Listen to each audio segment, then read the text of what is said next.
尊敬的各位领导、各位嘉宾，圆桌论坛即将开始。为了确保会议顺利进行，同时也为了保证您的收听效果，请将手机关机或者是调整成静音状态。Ladies and gentlemen, we're about to start a panel discussion. To ensure the meeting runs smoothly, please turn off your mobile phones or set them on silent mode. Thank you very much for your cooperation.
尊敬的各位领导、女士们、先生们，大家下午好！欢迎来到百年大党国际学术研讨会的下午场，也就是圆桌论坛部分。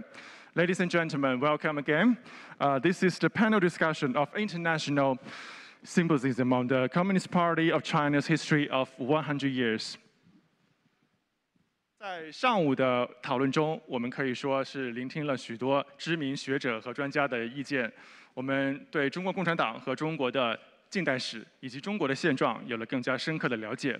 那么在下午的 panel discussion 圆桌论坛环节，我们将听到来自更多领域的专家和学者对于当代中国的解读和对于共产党在过去100年所取得的成就所做出的一些见解。And in this afternoon's panel discussion, we will have political leaders, experts, and scholars, as well as entrepreneurs from various countries and regions. They're going to give us some in-depth exchange of ideas and discussions on the topics of development of China and what they think of the Communist Party.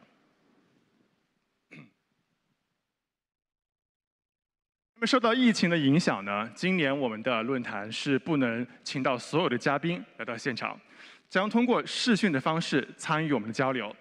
我们现在先有请5位在现场做主旨发言的嘉宾在台上就座，他们分别是澳大利亚墨尔本蒙纳士大学前教授、香港大学法学院客座教授高礼文。And due to the COVID pandemic, we are not able to have all the guests to be presented here today. Some of them will speak to us through videos, but 5 of them will be seated here and give us a live speech. And first of all, let's invite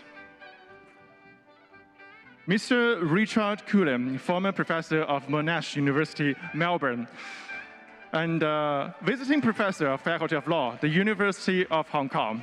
Welcome, Mr. Cullen.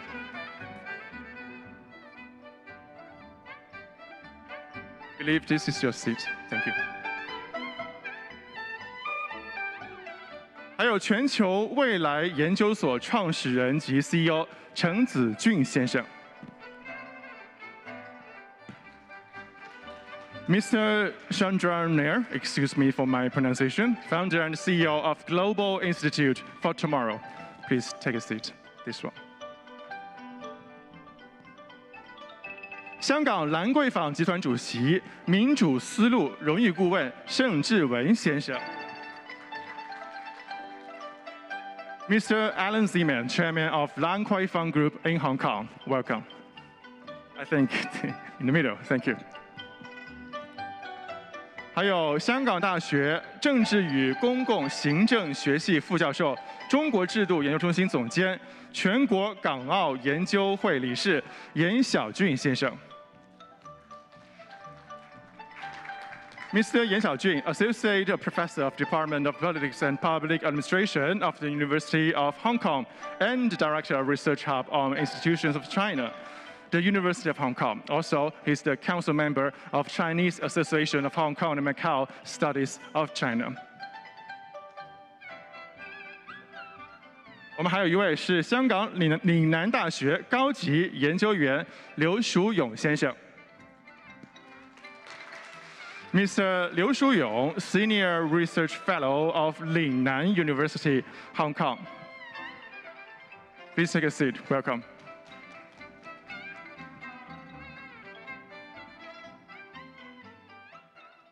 Excuse me, my mask. OK. 下面我们就快速的进入我们今天的圆桌论坛的环节。Now we're going to go straight forward to the panel discussion session. First of all, please let me introduce Mr. Richard Cullen, former professor of Monash University, Melbourne, Australia, and the visiting professor of Faculty of Law, the University of Hong Kong, to give a speech. 有请澳大利亚墨尔本蒙纳什大学前教授、香港大学法学院客座教授高礼文先生发言。Please. Thank you. Thank you for the introduction, and good afternoon to everyone. Distinguished guests and friends, I'd first like to express my thanks for the invitation to speak at this forum meeting marking 100 years since the founding of the Communist Party of China. I'd also like to take this opportunity to express my deep gratitude to both Hong Kong and to China for the exceptional opportunities they've each offered me since I first came to work here almost 30 years ago. In this short presentation, I've called it Governance That Works. And my aim is to provide a brief overview of the journey to where modern China finds itself in 2021, the role of the CPC government in shaping that outcome, and the crucial importance of, to me, two aspects of that mode of governance: detailed, intelligent planning and distinctive, rational problem solving, with a brief reflection at the end on how important these aspects are for us here in Hong Kong. Let's just look back briefly over the last 100 years. In 1921, the population in China was about 450 million. The population of the USA was about 110 million at the same time, so about 25% of the size. The GDP of the US 100 years ago, according to one OECD study, was over 600 billion US dollars using adjusted figures. The GDP of China at that time was about 250 billion US dollars. Per capita income of the US then was about 10 times what it was in China. Today, the population of China is still around 4 times larger than that of the US, and based on purchasing power parity figures, however, Nomura Holdings estimates that China's total GDP overtook that of America in 2017.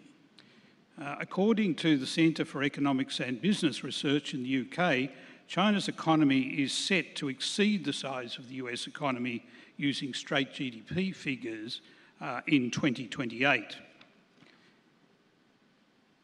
These remarkable improvements in China's economic standing are even more striking when we consider a shorter time span. Let me explain a little bit why this is so. After the First World War and the Second World War, the US grew at a prodigious rate. Amongst all of the major belligerents in both cases, its home economy was left comparatively unscathed. China, meanwhile, endured over several decades both a terrible war in China arising from unprecedented Japanese aggression and a massively destructive civil war. After 1949, recovery remained slow. The Korean War began, and the possibility of the Civil War recommencing was real. China internally grappled with major tensions over primary economic and political policies. 2 extended periods of damaging turmoil were endured during the Great Leap Forward and the Cultural Revolution. Just over 40 years ago, however, with the commencement of the open door policy, as it's called, China reset its economic policies firmly and clearly. Let's now consider the position as it was around about 1980. World Bank and IMF figures confirm that in plain GDP terms, the US economy was by 1980 almost 14 times larger than that of China, based again, of course, on a population only 25% of that of China's population. So what we can see is that in less than 40 years, China's total economy overtook the US economy in 2017 using the PPP measure, and it may overtake the US economy based on raw GDP figures within 50 years, that is by 2028. These outstanding achievements are unprecedented in world history, most of all because as they've unfolded, China has lifted over 800 million people out of abject poverty. The editors of a recent 700-page study of post-1978 China, of China post-1978, published by the Australian National University in 2018, put it this way, and I quote, "China's reform and opening up is in the process of delivering to 1.4 billion Chinese people the fruits of the most consequential socio-economic change and institutional innovation in human history." The same study observed that between 1978 and 2018, the total GDP in China rose around 45-fold. The Economist and other publications have noted how the PRC has expanded its middle class at a remarkable rate, and the World Bank figures show how China has been responsible for at least 70% of the total world poverty reduction over the last several decades. According to a 2013 assessment arising from the US-based Pew Survey of Global Attitudes, 85% of Chinese people were very satisfied with the country's direction, compared at that time with 35% of US citizens. More recently, a long-term comprehensive PRC study was published by the Ash Center, based at Harvard University, and a 2020 survey was also published by the China Data Lab at the University of California, San Diego. Both of these assessments confirm that the high levels of confidence indicated in the Pew survey have been maintained. Given the steadily rising standards of so many and the extraordinary reduction in abject poverty levels, it's not surprising that China is a state which enjoys comparatively high continuing levels of general, unassuming confidence and optimism. China has managed to rebuild itself fundamentally based on its most abundant resource, its own population. It has traded and educated itself to be where it is placed in the world today. China has taken best advantage of the Western developed world trading system, that is true, but every other large impoverished nation has had the same basic opportunities, in a number of cases blessed with natural resources China can scarcely dream of. Only China has managed this astonishing feat of real growth and to the benefit of hundreds of millions of Chinese people. As China's opening has gathered pace, the PRC has encountered a huge range of problems, including severe challenges related to housing, education, medical services, environmental damage, governance, transparency, corruption, the legal system, public finance, and very high debt levels. For example, extraordinary progress has been made in addressing such problems, but both old and new challenges in these areas persist within an economically transformed China, and today they are accompanied by rising public expectations and deep concerns about a large ageing population. All these achievements are the product of immense hard work encompassing all of China's huge population. However, they've required fundamentally effective methods of political, economic and social organisation on a scale never before seen in world history, as the ANU survey notes. A book published in 2018, Regions in an Area of Globalisation, looking at China, shows how using a robust regional case study analysis, how complex development plans are forged, applied, evaluated, adapted and applied again in China. Not a few Western commentators assume that successive 5-year plans and other such policy documents are largely ceremonial. This book, however, shows the many ways in which they have shaped long-term positive developments. Plans such as these are not perfect, of course, but overall they work and work very well. The studies in the book confirm the central importance of continuous, highly informed, detailed planning, accompanied with continuous, rational problem solving. It's very easy, as I just noted, to dismiss this sort of planning, and this is commonly done, indeed, in the West. But in fact, we can see today an unfavourable consequence of the absence of such planning, a rather remarkable one. The new US President, Joe Biden, has proposed spending over US $4 trillion on rebuilding the American dream. This is on top of combined spending since 2020 of around another $4 trillion US dollars to help the US cope with its own manifest mishandling of the COVID pandemic over many, many months. In total, this is more than 1/3 of annual GDP in the US in extra spending. So far, it's all of it significantly unfunded. Even more striking is the remarkable absence of any long-term comprehensive planning designed to ensure effective coordinated spending of these huge sums. It seems that the overall plan, such as it is A, to identify certain pivotal problems, relying regularly on comparisons with China to indicate lagging US performance, and B, to shovel huge amounts of borrowed money at the problems. Let me conclude by briefly observing how vital this combination of long-term planning and rational problem solving has been for the HKSAR. The crucial long-term plan for Hong Kong, created by China, which has fundamentally shaped the contours of the British Joint Declaration, Sino-British Joint Declaration, and more importantly, the Basic Law, is of course the remarkable one country, two systems formulation. One country, two systems has on occasions been subject to extreme stress testing.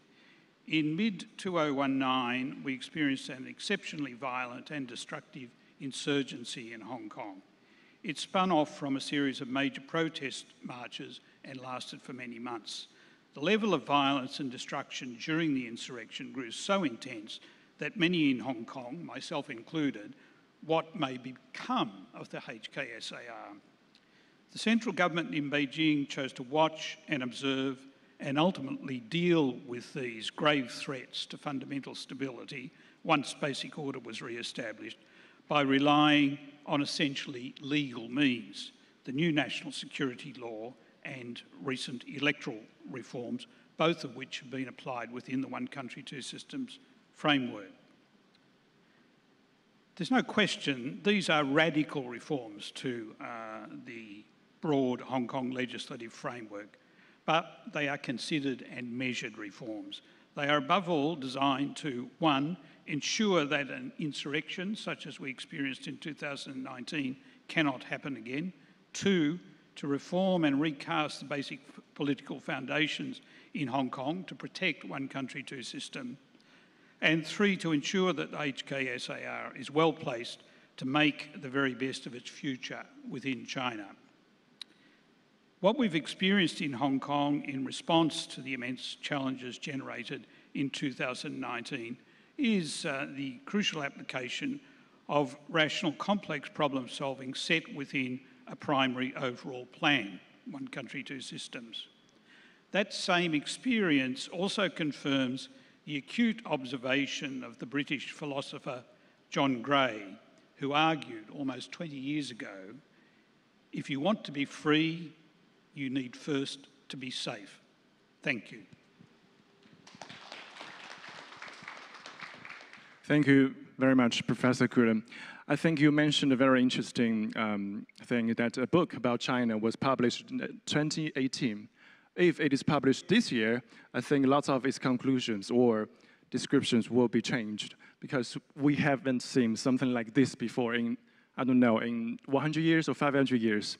An unprecedented global pandemic hit the Earth, and I think it changed a lot of people's perceptions about the world, about China.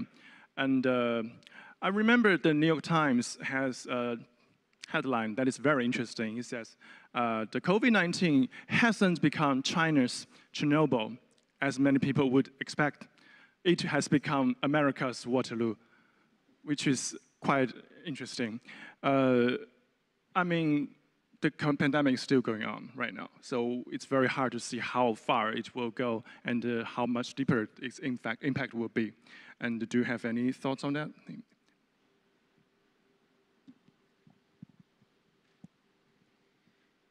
Well, it's early days yet, but I'm sure that the lessons coming, especially from the COVID pandemic, are going to be crystallised and become more clear. The way that China responded, notwithstanding controversies at the outset, but let's remember, China was the first mover. China was the first that had to deal with this problem. I suppose one way of thinking about this, to put it sort of into figures, is if China had reacted to COVID the way that America reacted to COVID, the death toll in China would be around about 2.5 million people. And it's not because they did a much better job. But there'll be a lot of argument about, about this, and that's good to see. Yes, it's an event that is still going on. Anyways, thank you very much, Professor Cullen. And now may I have Mr. Pasquino, Senior Fellow of CNRS France and Professor of Department of Politics, New York University, the US, to express his view through video. Please. It was created 100 years ago in Shanghai in a house located in the French concession. And it is with the German Social Democratic Party, one of the oldest still existing political party in the entire world. In its long history, it underwent inevitably a number of transformations, shaping in a relevant way evolution and deep changes in the most populated nation in the world. In my short remarks, I'll focus on the last period of this extraordinary travel, which from the point of view I'm familiar with, meaning political and constitutional theory, and which is at the same time remarkable, but not yet entirely clear, at least to Western observers, especially to those who were familiar with the China of Mao. I don't need to remind the public of this meeting what both China's leaders and citizens have been able to achieve in economic development since the governance of Deng Xiaoping.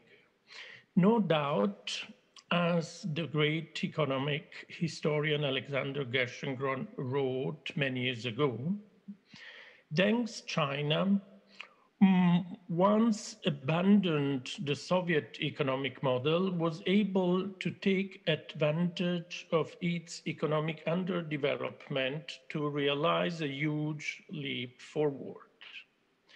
The 700 and perhaps more million people who were rescued from poverty is definitely the greatest and astonishing achievement by the party in the last decades.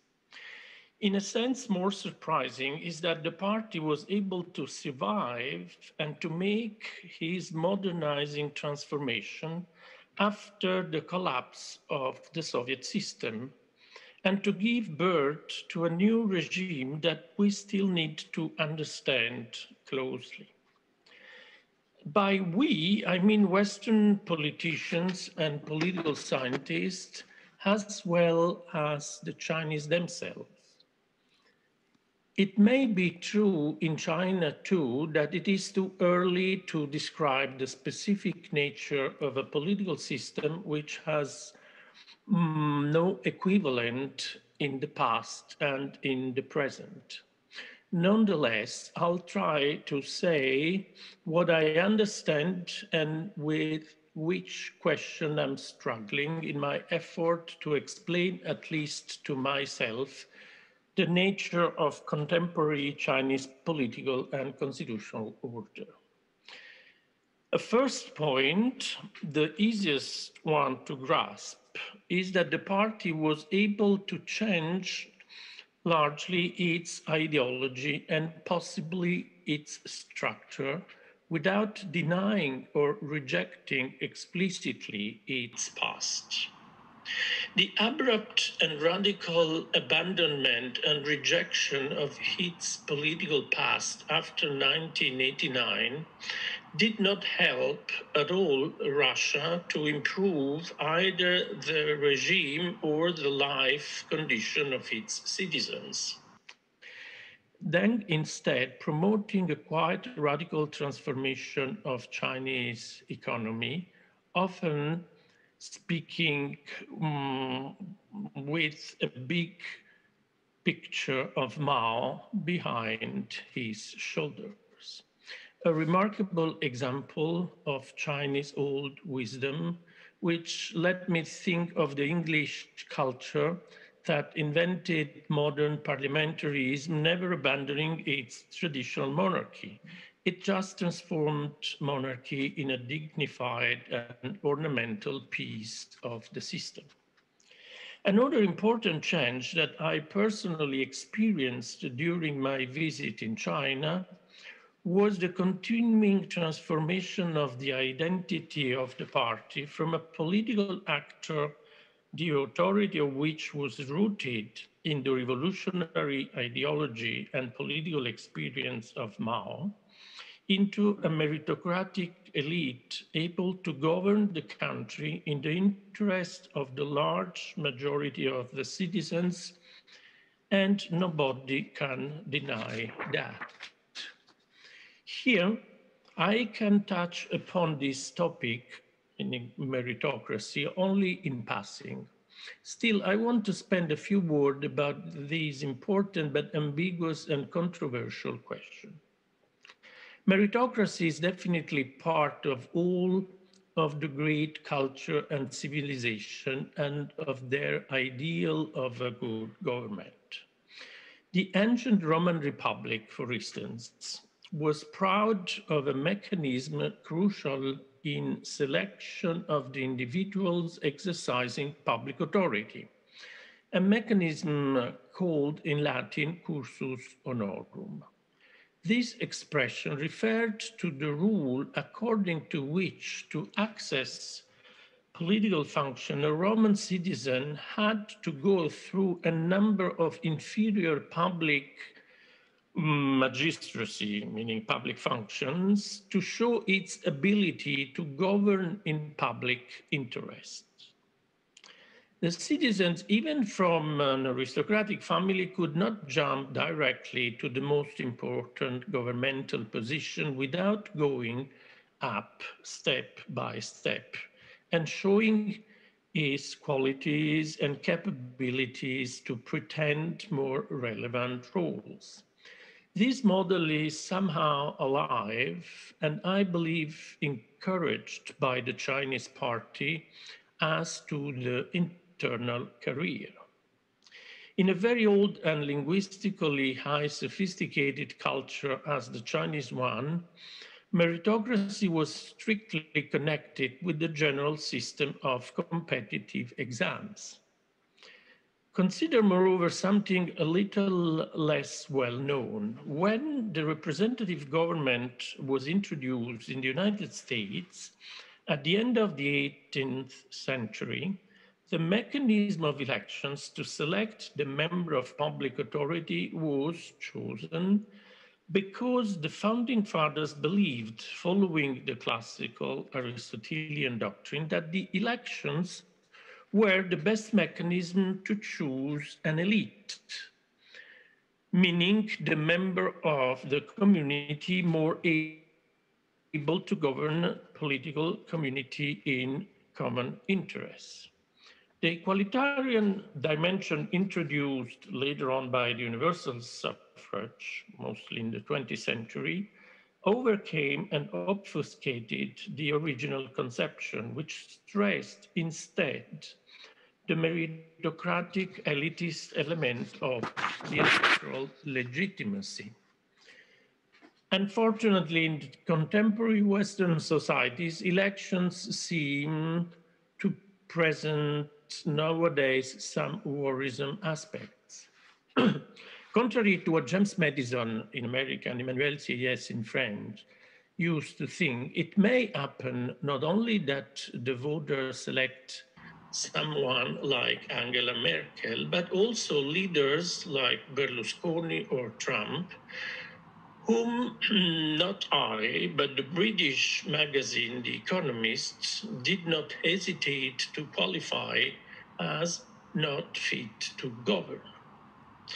Meritocracy, I said, is a complex and somehow ambiguous concept, but in China, like in Europe and in the United States, no sensible person wishes to be governed by incompetent leader or able only, like some people are, of being re-elected to keep their power position.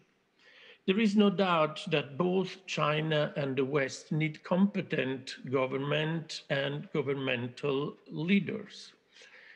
That the elections are the guarantee of such a good choice became, unfortunately, an uncertain outcome, at least in my generation. Thank you. Thank you very much, Mr. Pasquino. 下面有请全球未来研究所创始人和 CEO 陈子俊，马来西亚学者，他来发言。Next, may I invite Mr. Chandra Nail, founder and CEO of Global Institute for Tomorrow, please. Thank you. Thank you. So maybe it's my culture, but I feel I should stand up and be respectful for the audience. So allow me to stand up and say a few words. Because if I sit down also, I feel a bit cramped. So let me start by saying that most of what we've heard today I found very enlightening. We've heard about the great achievements of China under the CCP. We've heard also about the challenges that China will face as it's confronted with different ideological systems, the tensions with the West. What I'd like to take a few minutes to talk about is how do other people who are not in the Western world feel about China, and what obligations and responsibilities does China have, and the opportunities that the CCP has to address some of these concerns. So that's where I would like to come from. So before I get there, you might say, well, what does this guy know about China? Why is he interested? Well, I've been living in Hong Kong for a long time. Not as long as Mr. Zeman here, but long enough. But really, I come from Southeast Asia, from a very small country called Malaysia. My parents are originally from India. When I was brought up, when I was growing up, the Vietnam War was raging in Southeast Asia. As members of the Commonwealth under the British Empire and under the influence of the American influence, etc., I was brought up fearing the communists. Everything I heard was, those nasty communists are going to get us. So those of you who know history will know that there was something called the domino theory, that as soon as Vietnam fell, aided by the Chinese, then they would come to Thailand, they would come to Malaysia and sweep across Southeast Asia, and we'd all be living under those conditions of the horrible communist Chinese. This is true. This is what my whole teenage years were about. Then, as life goes on, I went to Africa for a few years as part of my work and studies, etc. And I noticed, and I landed in Africa in the 80s, where the liberation wars were at their peak, particularly in Southern Africa. And I noticed that everyone who was fighting for liberation in Southern Africa, from Angola to Mozambique to Namibia to Zimbabwe, were all called communists. And they were all supported apparently by nasty communists, Chinese, the Soviet Union, the Cubans. This made me realize essentially the word communism and communists were aligned with essentially a narrative to demonize people who were fighting for freedom.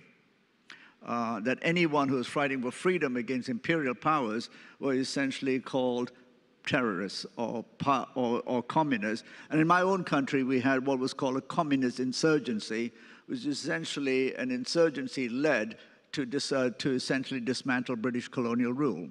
So thereby I understood that there was an ideological obsession by demonizing countries. And today we see how China is being demonized. Long story short, that led me to a great interest in this country called China. I was sitting in Africa for the first time. Being brought up in Malaysia, of course, I was very close to Chinese culture. I learned to eat with chopsticks and char siu pao and all of that at the age of 3. So Chinese weren't alien.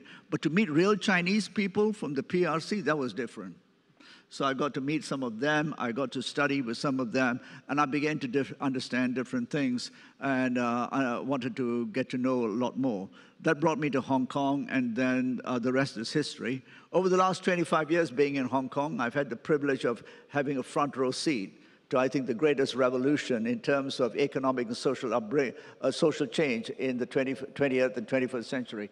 The transformation of China and all the numbers we've heard about the number of people, unprecedented in human history. I've also had the privilege of traveling widely across China, from Yunnan right through to Qinghai, right through to Gansu province, to Hebei, most parts of China. I've traveled on trains, railways, camels, etc. And I have some very close friends in China, both Han Chinese, but also, interestingly, from the minority groups, from the Muslim community, and also very close friends to the Tibetan communities. And I've begun to understand a lot more about what's going on in China in the last 10 years or so. So now I'd like to then talk about what does China have to do going forward. China is very big. And what I understood is that as China grows, the ideological media war that we're all witnessing every day, every time you turn on the news, etc., suggests that this war is not going to cease very quickly. So there is need for a campaign of a Chinese softer approach, which President Xi talked about only, I think, 2 weeks ago, called for a softer approach. I think amongst friends, I can say that I was speaking to someone very senior from a large Chinese tech company, you can guess, and she was saying to me, you know, we Chinese are not good at PR. I think we can say that among friends, right? So China needs better PR. And I think these are the areas where China needs to address the concerns of the smaller, because everyone's looking for China to fall and slip and be demonized.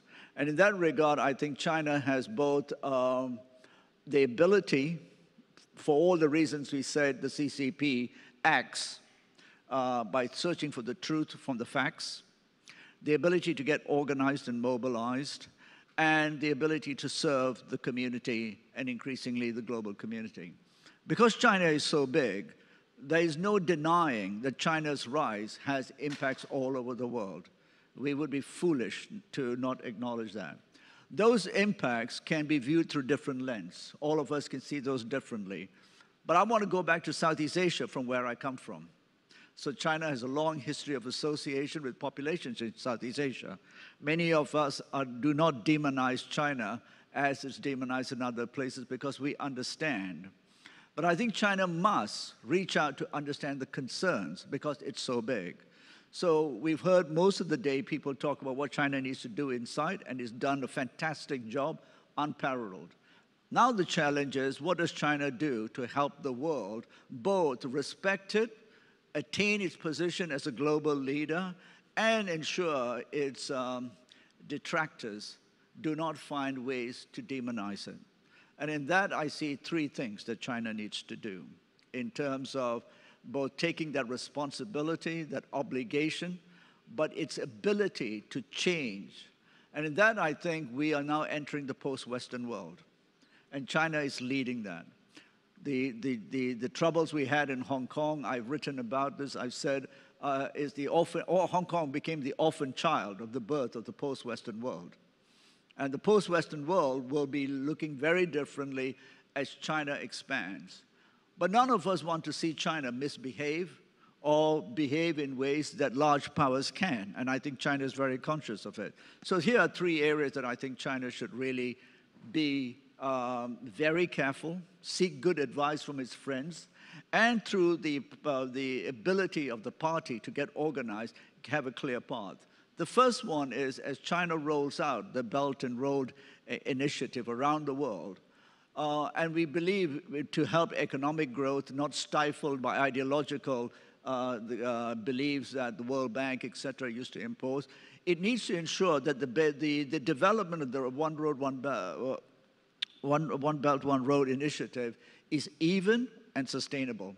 What I mean by that is there's a lot of criticism in the world I inhabit in terms of development, economics, et cetera, that China is essentially pushing ahead unconcerned. A lot of this is, of course, exaggerated, as we all know, but China needs to be very careful. In that regard, on the sustainable front, China needs to look at the whole issue of coal-built power plants, et cetera, and particularly the nature of resource utilization in these countries. The accusation that those who detract from China will accuse it of is that it expands and it needs resources, it will extract from other places. China needs to be very careful because then it'll be accused of being a new imperial power. And that too needs to be very carefully adjusted. So one is One Road, One Belt, very important, can alleviate poverty around the world, et cetera, but needs to be done very carefully because China is so big. And its agents of change outside need to be well informed about this threat. So that's one. The second one is, of course, I think China will play the leading role in terms of addressing the existential threat of climate change. There is no doubt about it. Of course, if you listen to the G7, et cetera, there's just criticism of China. But those of us, and I come from a science background and environmental background, the steps China has taken are extraordinary. China should lead the world, and hopefully in partnership with the US and Europe.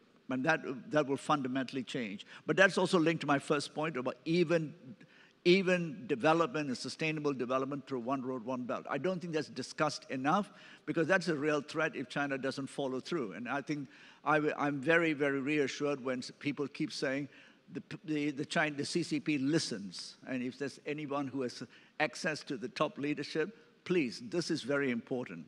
The third thing is how China essentially impacts resource utilization around the world.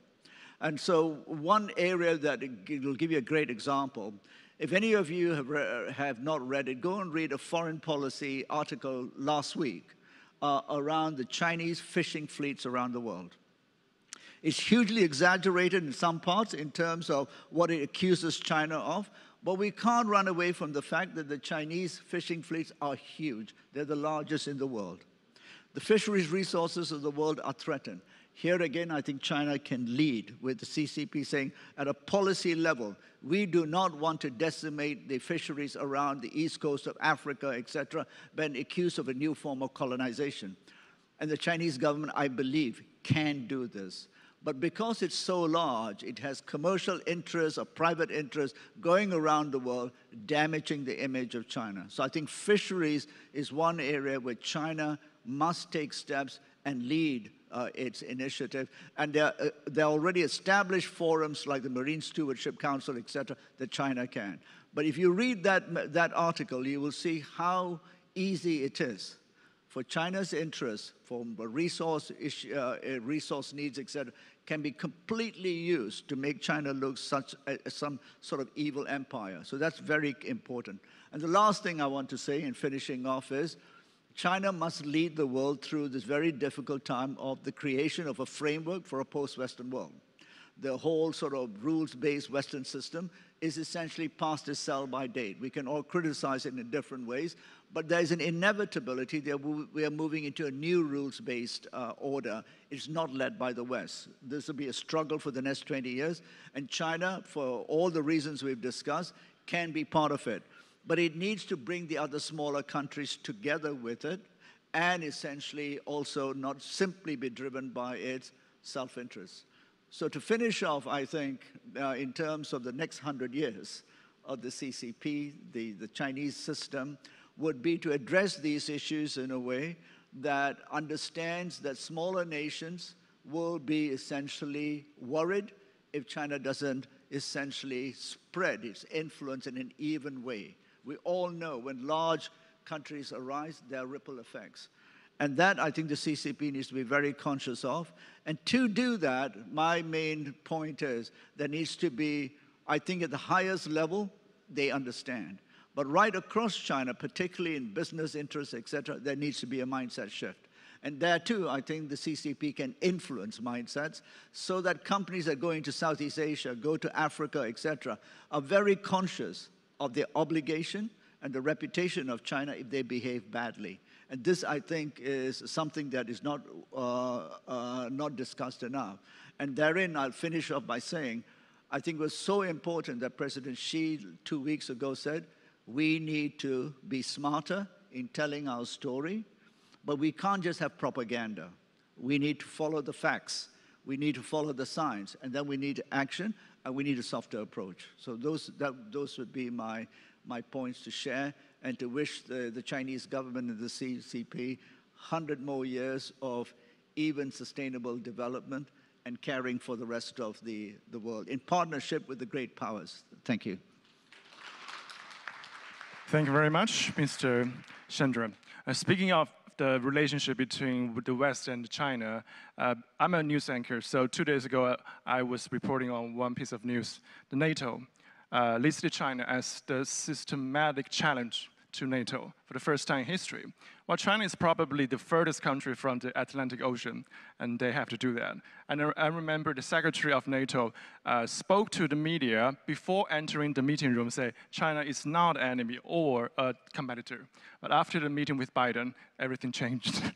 Anyways, I think pointing fingers is always easy. You said when you grew up, communism is never a good word. Yes, that's interesting, because when I was growing up, capitalism is never a good word. Exactly. It's even worse than Kuomintang, whatever. Yeah. I was growing up in Shenzhen, and when I was 16 or 17, we had an English teacher from America, and he's very disappointed, because he said, this is not what I think about China, this is Los Angeles. So, well, he's from Tennessee, so I understand now. Anyways, I think the more we travel, the more we learn, the more we find about the misunderstandings between different people. Yeah, I mean, if I could just say, I think we need to understand why the G7 and all of them behave the way they do. The anxiety of, and I know it's cliched to talk about the Western Alliance, but for want of a better word, I'll call it the Western Alliance. I mean, the anxiety I understand. But with the greater, over the span of history, what we need to understand is that for the first time in perhaps 400 or 500 years, a Western civilization is confronted with the rise of a non-Western civilization. You have to look at history. So for 500 years, the world has known nothing but the domination of Western civilization over the rest of the world. We can talk about all the atrocities, etc., but that is the world in which Western democracies essentially have thrived on. To lose that dominance is very difficult. So I understand their pain, but it does not excuse the behavior of trying to hold back other countries like China. The question for me will be, how will China behave, which is what I talked about, and that's where I think the CCP's ideology, the Chinese culture, becomes so important so that they don't repeat those mistakes. But you got to understand that the Western, the NATO and all of that is essentially an inability to come to terms with the loss of power. And that's fundamental to understand.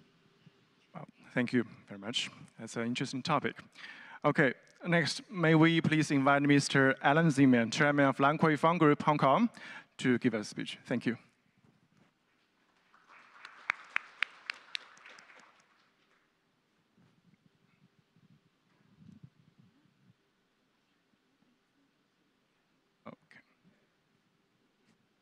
There's no sound. Working now? Yeah, now we're working. Okay, on live. Okay, it's been a very interesting morning for everyone, and starting the afternoon. And I was sitting and listening to all the speakers and thought about what I could say and what I could talk about. Basically, for myself, I've been in Hong Kong for 50 years. So I've seen the British under the British administration, but I thought I'd like to talk about, since this is the 100th anniversary of CCP coming up.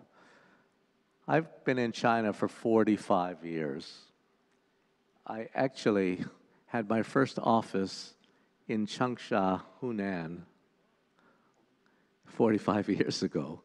And I remember one day, Zheng Qihua said to me, "Why did you choose Changsha of all places?" And I said to him, because I was a young man, I was at that time I had a trading company, supply chain management. We were exporting from different countries. And I looked at China, and that was the birthplace of Chairman Mao. And for a young man, I thought to myself, that's head office of China in those years. And so why not open up an office there? Well, if today's world is just so different, in those years, China was such a different place of what we know today. Things we take for granted today was so different in those years. There was limited food to eat. We stayed in the hotel. We had an office in the hotel. And literally, the breakfast was from 5:30 in the morning till 6:30, and then the chef would go home.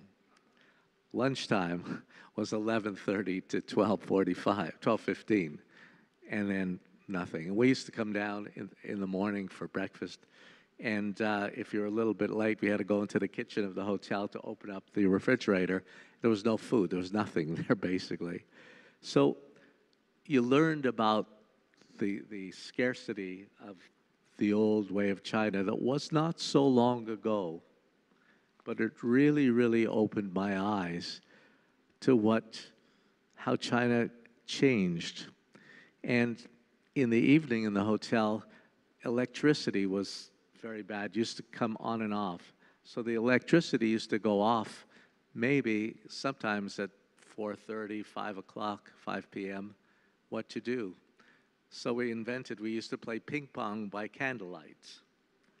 And that was just a real experience that really taught me about the difficulty, the hardships that China experienced in those years.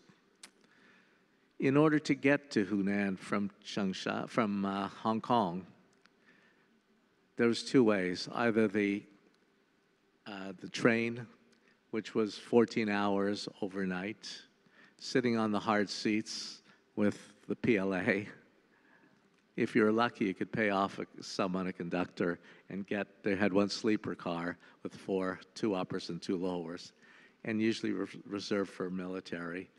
And used to smoke all night. If you got one, they used to smoke all night. So when you woke up, I had hair in those years, you'd wake up in the morning and your hair, your clothes, everything smelled of smoke. So it was very, very, very difficult. And the other way was the airplane. The airplane took 2 hours, Russian Ilyushin airplanes by propeller. No air conditioning. They used to give you a fan. The food was just a candy, no meals. They had a refrigerator in there. And it was just a totally different world. One time I came there, I was the last passenger on the airplane out of Guangzhou, and gave the stewardess my boarding pass, and she told me that your seat's taken, somebody's sitting here. And I played dumb Western face, Guilo face. I don't understand. I didn't want to get off the plane because it was 14 hours on the train again. So all they did, she took necessity, the mother of invention. She took a small stool, put it in the center aisle, sit down there, no seat belt, nothing. Today, I would never, ever do anything like that, but when you're young, you do a lot of crazy things, but you improvise, you did things in China, and you start to learn the difficulty that people faced. And things that we take for granted today, in order to make a phone call out of Changsha at the time, today we have a mobile phone, you just pick it up and you call your friend or you call wherever you want. We had to book a telephone call 2 days in advance. And the operator just go from Changsha to Shanghai to Beijing, the old switchboard operator that they used to put the cable into the board. And so it really, you had to plan everything. Everything was totally, totally different. And technology, of course, was non-existent.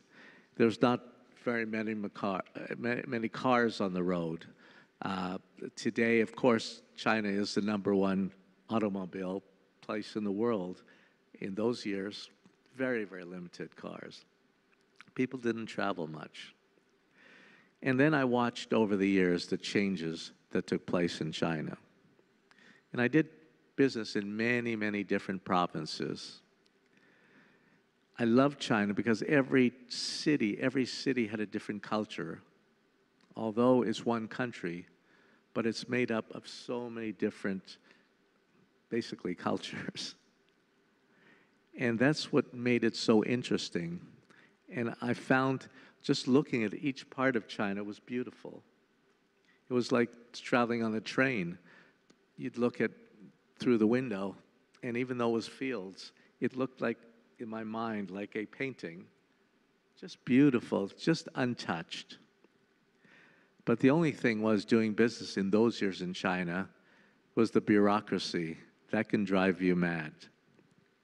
And also, in those years, the corruption was quite prevalent.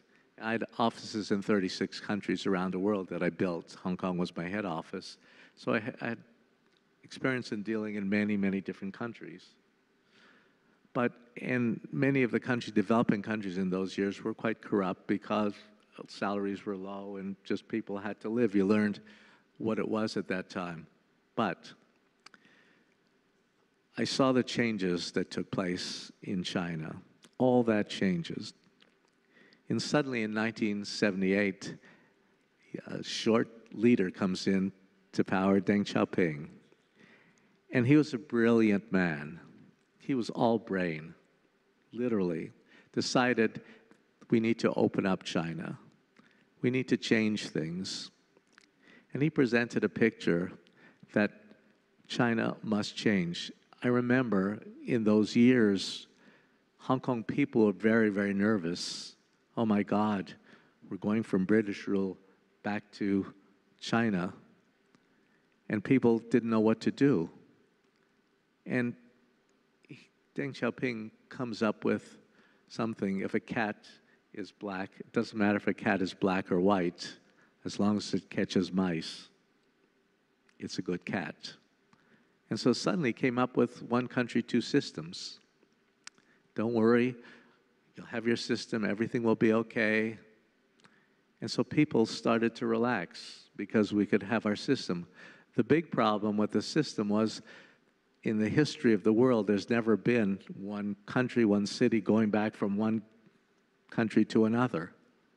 And so there's no template for it.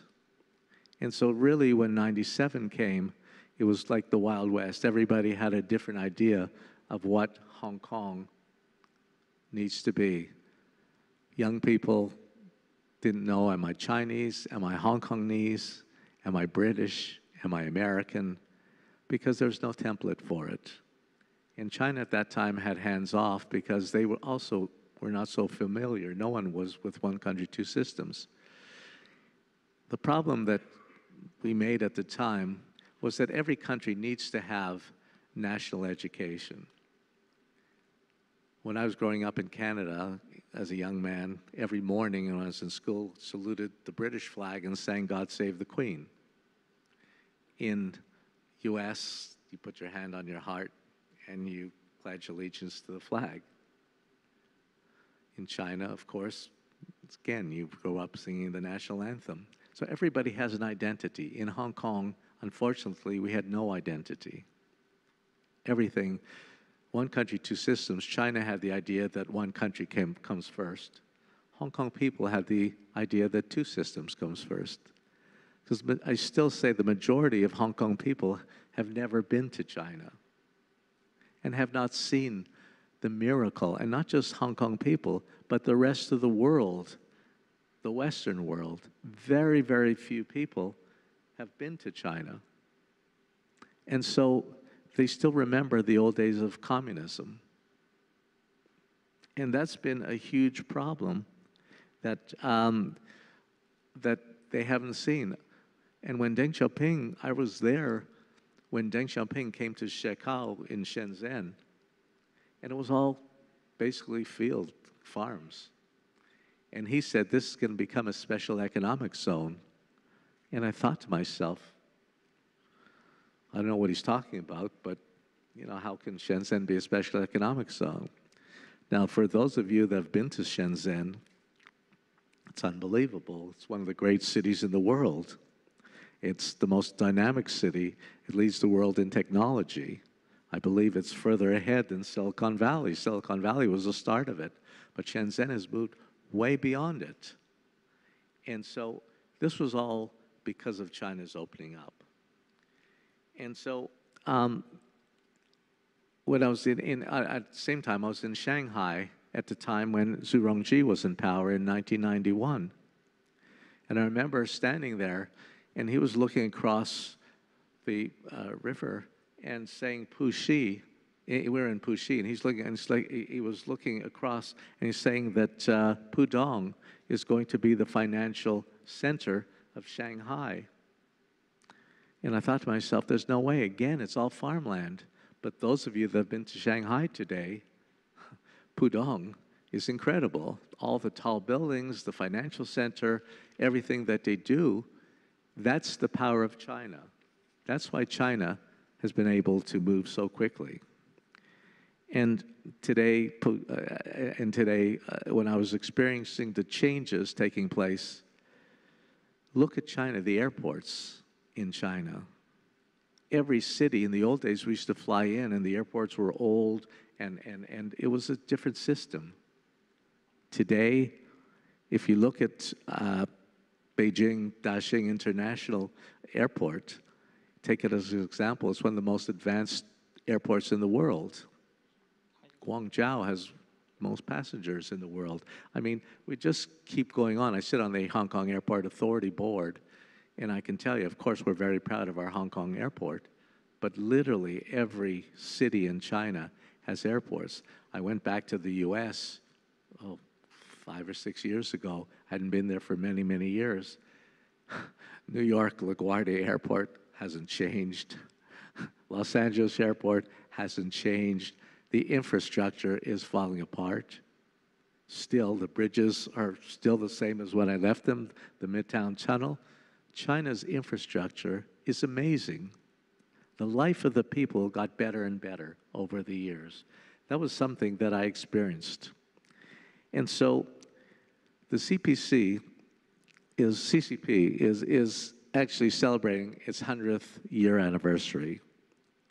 The governance of China, especially, is really one of the most admired systems in the world as far as I'm concerned, because it's the most misunderstood system. But with 1.4 billion people, that system, when you have that many people, that system really works.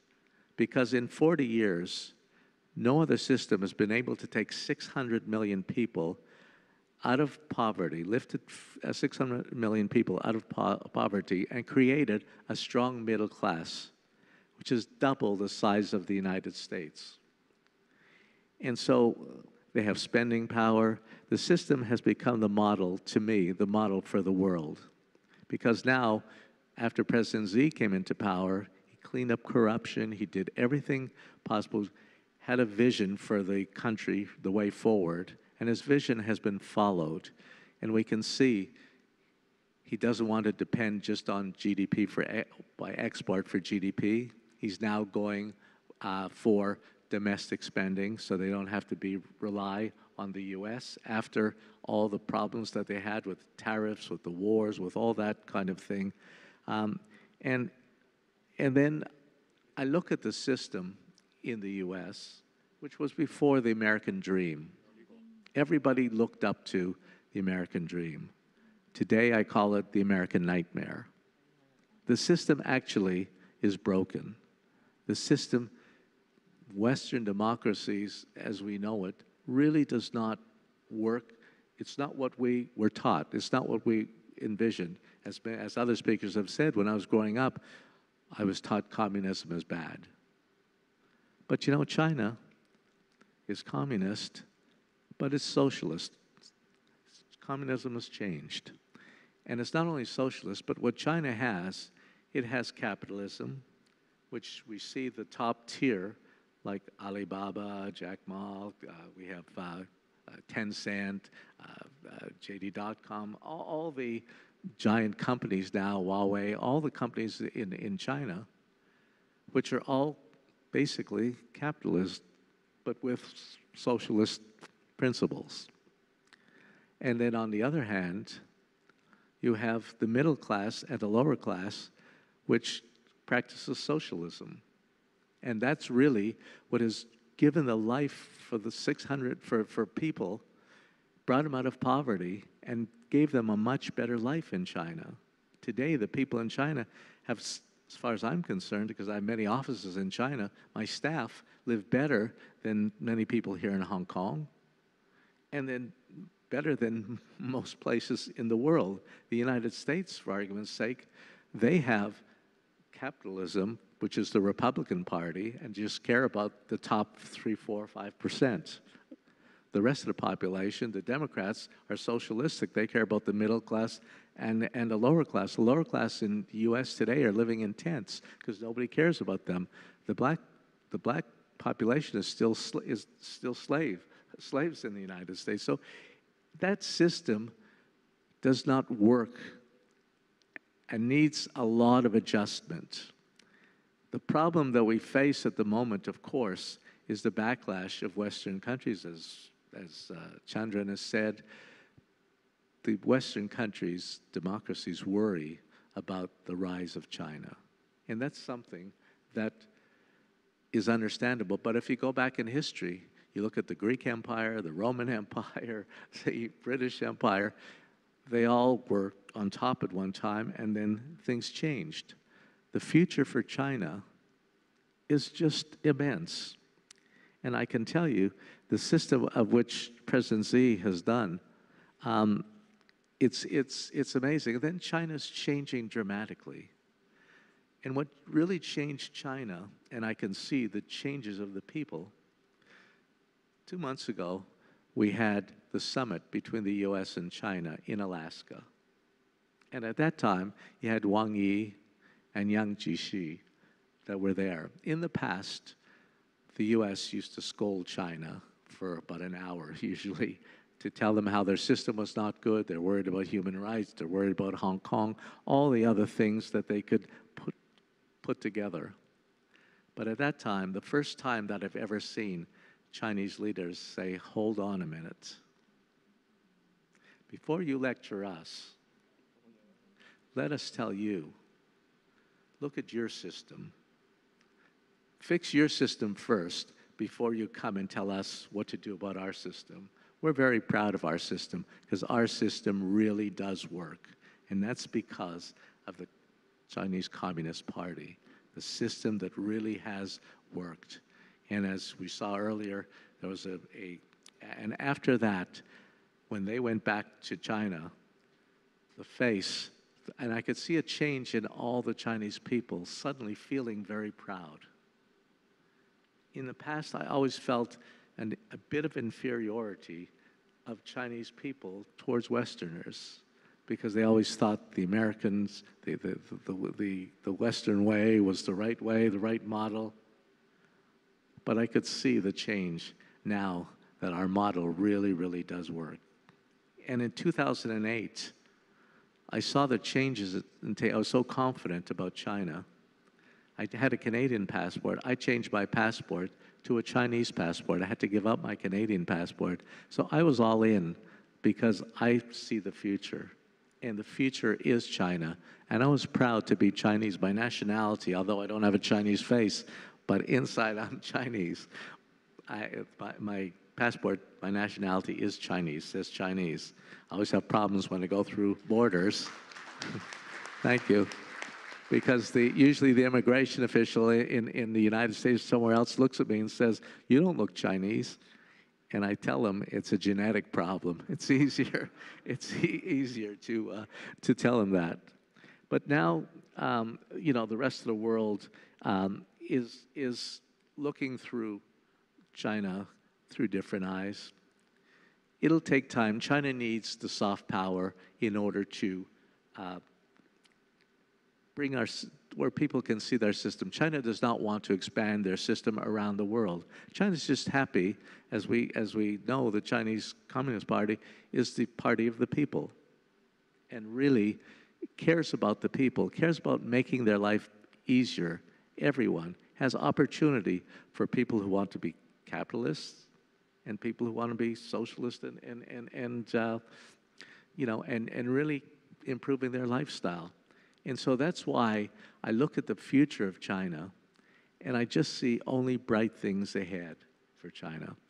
And since we don't have so much time, I see very bright things for Hong Kong alongside in the new patriotic people who will govern Hong Kong, and that's a whole other discussion, but I can go into that. I know we don't have enough time.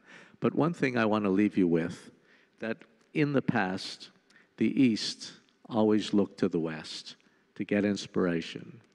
In the next 10, 15 years, the West will be looking to the East more and more. So we can all hold our head up high, because going into the future, I can tell you, this is the place to be. And I tell all young people, the way I came out here when I was a young man and made my fortune out here, I tell all young people, if I had to do it all over again, I'd be in China today. Thank you very, very much. Thank you very much, Mr. Zimmer. I remember President Xi Jinping during this year's the National Congress meetings. He was talking to some of the representatives. He said, nowadays, you young people go abroad, you really can see the world through a horizontal angle. Not like us. When we went abroad like 20 years ago, we feel we are so out of fashion. Like 我很土，我们很土. But nowadays the kids, they can choose to 平视这个世界, not looking down, not looking up. But all we want is just to look at the world on an equal, fair angle. I think that's quite moving, actually. It's very true. And I've always said, I have a slogan, travel makes you smart. The more you travel, the more you see other cultures and understand other countries, you come back home and you adapt some of the culture to your own culture, and it makes you stronger and stronger. And I've always known that. I always traveled as a young man because I had so many offices and understood the different cultures in different countries, and you can really appreciate what you have. And that's one thing I hope everybody does, continue to travel. Thank you. Also, you spoke of soft power. Last week, also, there's a very big meeting promoting international communication skills from top to the levels to everyone needs to learn how to communicate with others more peacefully, I think. Anyways, we have limited time, so let's move on. Next, we're going to have a video speech, and please invite Mr. John Ross, former Director, Department of Economy and Business Policy in London, UK, to talk to us via video. Firstly, thank you very much for the honor to speak on the 100th anniversary of the founding of the CPC. I want to explain that that is not just polite words, it really is an honor. I'd like to start by the fact I don't know how many people here have actually been to the rooms in Shanghai where the CPC was founded. Well, I have actually. And it's really rather inspiring because you see how few people were there at the origins, only really a handful of people. Yet within 28 years, these people had led a party which had created a new state. And 70 years after that, China has been taken, as I will outline, from one of the poorest countries in the world to the brink of being a high-income economy by international standards. There is very few examples in history of how ideas of a small number of people could be translated in such a short period of time into such a huge organizational force with such consequences from the world. Okay. Obviously, people in China look at the question of the CPC fundamentally from a national viewpoint. And this is obviously correct, because the great pledge which the CPC made to China was that it would lead to the national rejuvenation of China. So I don't want to take away from that perspective at all, but I think it's also useful to make some international comparisons, because that gives you not merely an indication of what is the scale of the CPC's achievement, but I think it actually casts some indication on the national viewpoint itself. If we go back and see it, the way that I would see it is the following. In 1949, the CPC made a promise to the Chinese people. It said, if you adopt our program, our methods, and the path that we propose, the century of humiliation of China, which started with the invasions of the Opium Wars, will be brought to an end, and China will regain its place in the world, not as better than any other country, but with no other country being better than China. This I take to be the meaning of the famous words of Mao Zedong in 1949, the Chinese people have stood up. And these were symbolized, not to say with the founding of the People's Republic of China, Mao Zedong did not say, now we will have extremely fast economic growth, or now we will take revenge for all the crimes which have been committed against China during the last 100 years. This phrase, the Chinese people have stood up, meant exactly what it said. It meant that after a century in which China was subject to endless humiliations and incredible attacks, I mean, we should never forget that in the period between the First Opium War and the founding of the People's Republic of China, almost 100 million people died in China as a result either of direct effects of foreign intervention or indirect effects, civil wars, famines, and other things. This was an extraordinary suffering, anyway, that can be described of the Chinese people. And what the CPC said is, if you adopt our methods and our program that we propose for the Chinese people, this period will be brought to an end, and China and the Chinese people will regain their position as respected a nation as any other in the world. The only decisive conclusion that can be drawn after 100 years is that the CPC delivered exactly that promise. Indeed, I would put it very simply that the social and economic achievements of China since the founding of the People's Republic of China, which are of course led by the CPC, are the largest of any country in the whole of human history, and have improved the position of the largest number of people and the largest proportion of humanity of any country in human history. Those are very serious statements, and then this type of thing is not to be made as rhetoric. So I'm going to really try to prove this, okay? Firstly, in the situation in 1949, foreign armies had trampled across China for a century. I did recently a program, one of these year review programs, and looking ahead, in which I said, for young people in China, sometimes don't realize how lucky they are, because foreign intervention and foreign threats for their grandparents, this was not a theory, was not a potential. For 100 years, foreign armies had trampled upon China, starting with the British, then with whole sorts of international groupings, then with Japan, and this had been brought a stop to. Now, actually, I was very pleased to see that the young people of China did understand what an enormous achievement this was, because I said this had been brought to an end. And these words actually received more applause than anything else which I'd said, which I'd not quite expected. But they did understand what a gigantic achievement had been created by the CPC. Okay, so what I want to look at is look at some of the international comparisons that could be made on this. The first is China has achieved this economic and social step forward for by far the biggest proportion of humanity in human history. In 1949, China was almost the poorest country in the world. If you take the study by Angus Maddison, who's the world's leading expert on long-term economic growth and per capita GDP, he finds in 1949 there are only 10 countries in the world which were poorer in per capita GDP than China.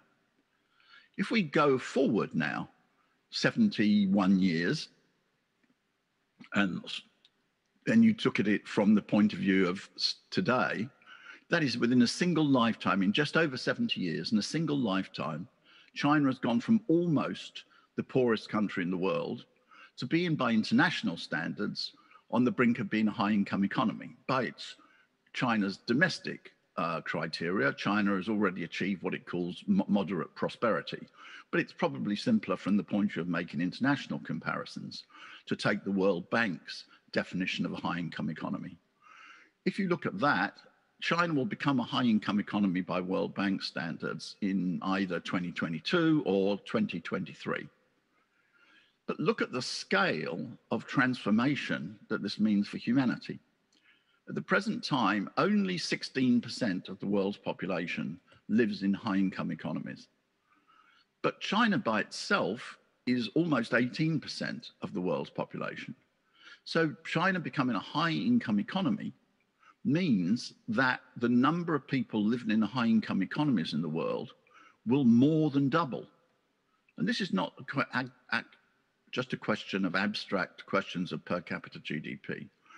We know that the economic development, it determines life expectancy, it determines the availability of education, it determines the availability of health, the availability of culture, and numerous other criteria for human well-being.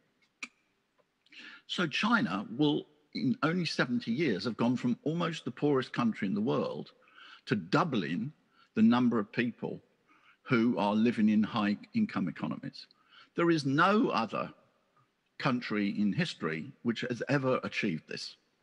I could make you a few international comparisons. The first country which ever underwent rapid economic development was my own country, Britain, with the Industrial Revolution. At that time, Britain was slightly over 2% of the world's population. If we go forward to the next very major country to experience rapid economic growth, it was the United States after its Civil War. The United States at that time was slightly more than 3% of the world's population. If we go forward to what up until now has been the fastest and biggest example of rapid economic development, it was actually the Soviet Union after 1929, which was about 8% of the world's population. But China, when it began to undergo rapid economic growth in 1978, was 22% of the world's population, almost 3 times as much of humanity as any other country which had ever undergone rapid economic growth. This is literally an achievement without parallel in human history. Okay. What does that mean also from the point of view of the Chinese people? Well, economists know that the best overall indicator of social and economic conditions is average life expectancy, because average life expectancy takes all the good things, that is getting rid of poverty, good consumption, good education, good healthcare, good environmental conditions. It takes away all the negative ones, subtracts from the number that all the negative ones, that is poverty, poor healthcare, poor environmental conditions, poor education, etc. And it gives you a single number, which is average life expectancy. Now, China, even before the 1978 economic reforms, underwent probably the greatest social miracle, except it wasn't a miracle, it was a policy, in human history. People sometimes want to present, why does Mao Zedong have such authority in China? Well, leave aside the question of national reunification and stopping national oppression. Average life expectancy in China increased by 31 years during the period between 1949 and 1976, the death of Mao Zedong. Xi Jinping, this is a gigantic human miracle, and you can understand if somebody leads you to live 31 years longer than at the beginning of the process, you're likely to feel really rather well disposed towards them. And I think, therefore, it's very important what Xi Jinping has said, that, of course, the two periods of China's economic development after 1949, which were taken from the first being from 1949 and the establishment of the People's Republic, through to 1978 and the reform and opening up, and then from 1978 to present day, these are different from many points of view. They're different in method, they're different in policies. The CPC showed great adaptability, but both were gigantic periods of progress of the Chinese people. The first, as I said, was what I would describe as a social miracle. Average economic growth was satisfactory by most normal standards, but it was not super high. But the improvement in health, education, life expectancy of the Chinese people is the biggest of any major country in human history. And then, of course, in 1978, began what is the most rapid economic growth of any country in the whole of human history. From 1978 to the present day, the average growth of China has been 9.2%. No other country in human history has ever achieved such rapid economic development over such a long period of time. And this is not merely abstract, again, per capita GDP. It's not the, just concrete and steel. It's the fact that what this means is, for example, the average consumption of Chinese household consumption has increased by 1,800% since 1978. That is increased by 18 times. The next major country in the world after China is 900% in that period. That means that the average consumption, the average household daily meeting of needs of the Chinese average people has increased by 18 times in that period of time. If you look at poverty, China has very proudly, correctly announced in 2020 the elimination of absolute poverty in China. But again, I think it's useful to make an international comparison because the World Bank lays down an international standard for comparison of escape from absolute poverty. By that criteria, since 1978, China has lifted 853 million people out of poverty. That is 3 out of every 4 people in the world who were lifted from poverty. For every 4 people who were lifted from poverty in this period in the world, 3 of them were Chinese.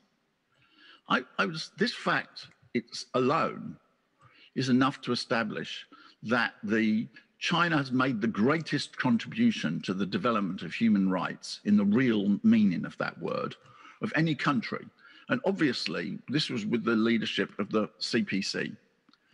Finally, some people tried to pretend, having all the data showing how incredible China's economic and social development is, they tried to invent things claim that social conditions are very bad. Well, we can judge this very simple again, because life expectancy is the most sensitive indicator of a country's overall social being. We know that per capita GDP is the single biggest contributor to this. Statistically, 73% of life expectancy is predicted by per capita GDP. But that still means that there are 27%, which is not accounted for by per capita GDP. And this is the effect of such things as the environmental situation, the health situation, the education situation, etc. So therefore, if you compare what you would expect a country's life expectancy to be, you'll find that for some countries it's lower than you would expect from per capita GDP. And in some countries it's higher than you would expect from per capita GDP. This is showing you that the overall social conditions are either better or worse than you would expect from the economy. For example, in the United States, you live 2 years less than you would expect from its per capita GDP. This is showing you the negative effect of various social conditions in the United States. In China, you live almost 3 years longer than you would expect from its level of per capita GDP. So again, this is showing you that the environmental conditions, the educational conditions, the social conditions are even better than the economic ones. Now, I don't mean by this of course, to pretend there are no problems. China's achievements are so huge, there is no need to prettify them or exaggerate them or anything like that. They just have to be accurately stated. China still has to overcome certain of the problems which were created even by its very rapid economic development. If we go back 5 years, I know when I was living in Beijing that there were significant problems with air pollution, for example. These have got a lot better. China is now developing its own policies from the point of view of climate change. But nevertheless, what this data is showing you is that the environmental, educational, social conditions of the Chinese people are even better than what would be expected by the development of the economy. What led this? There's a simple explanation. It was, of course, the development of the CPC. All these statistical data are the way of showing that the CPC delivered the promise that it made to the Chinese people. That is, the Chinese people in 1949 decided to place their trust in the CPC and its methods and policies. And the CPC did not let the Chinese people down. It delivered what it was said it was going to do. And what did this produce? This produced the greatest improvement in the largest number of people and the greatest proportion of humanity in the whole of human history. That is what is the achievement of 100 years of the CPC. And that is why I'm both delighted and very honored to be asked to speak on this subject. Thank you very much for listening. Thank you very much, Professor Ross. Now, may I have Mr. Vladimir Petrovsky, Chief Researcher of Institute of Far Eastern Studies, Russian Academy of Science, and member of Russian International Affairs Council, to deliver a speech via video. I'm really happy to be with us today for our conference to celebrate the 100th anniversary of the Communist Party of China. I think this is really a historic event which we should celebrate together and consider the historic importance of this. As we celebrate this very special anniversary, we should consider that it is of the great importance not only for China, but really for the rest of the world. Keeping in mind that more than 70 out of 100 years of its existence, the Communist Party of China was a ruling Marxist party, and which is a remarkable achievement in itself. So, and to this extent, I think that the newest period of the Communist Party of China, which is, as you know, the period of openness and reform, should be specially considered to better understand what is really the importance of the CPC as a ruling party. And to better understand this, I think we should turn to the history of the second part of the 20th century and the first decade of this century, because, you know, by the end of the 20th century, the future of socialism really depended on its ability and its capacity to reform itself. Which means that all those who were not able to do this, like the Communist Party of the Soviet Union and the Soviet Union, they unfortunately ceased to exist. But those who were able and capable to do this, like the Communist Party of China, they now are the winners. And now they show the example to the rest of the world, especially to the Marxist and left-wing forces. And I would like to spend a few words just to try to compare the Russian, or better to say Soviet and Chinese experience to this extent. You know that by the end of 1980s, both of our countries found themselves basically at the very same crossroad, but each chose different path. The balance of economic reforms and political stability is the essence of any kind of reforms, including in Russia and in China. And I still remember as I was young, how liberal-minded people in Russia who admired economic achievements in China under the rule of Chairman Deng Xiaoping at that time. After its 19th Congress, the Communist Party of China entered a new stage of the country development, we see that political system is being adjusted now, and the new generation of leaders headed by Chairman Xi Jinping is in place, and they set tasks for the party and for the country which must be solved. And actually, now we see that despite the negative impact of the coronavirus pandemic, China has successfully completed its 13th five-year plan. And by the last year, the country's GDP doubled compared to the year 2010 as it was pre-planned. And thus, another historic milestone was reached, and the Communist Party of China announced that a society of average prosperity has been built in China. And this is the age-old dream of the Chinese people, which has come true. The first task, of course, was to feed everyone, to take care of everyone, to save people from hunger, to provide a minimum standard of living. And first, China built a society of low prosperity. Now we have average prosperity, society which has been built, and soon we will see a completely new China with a large middle class that will express its political and economic interests. And so far, China will thus become a fully developed country, as it was pre-planned by the Communist Party of China.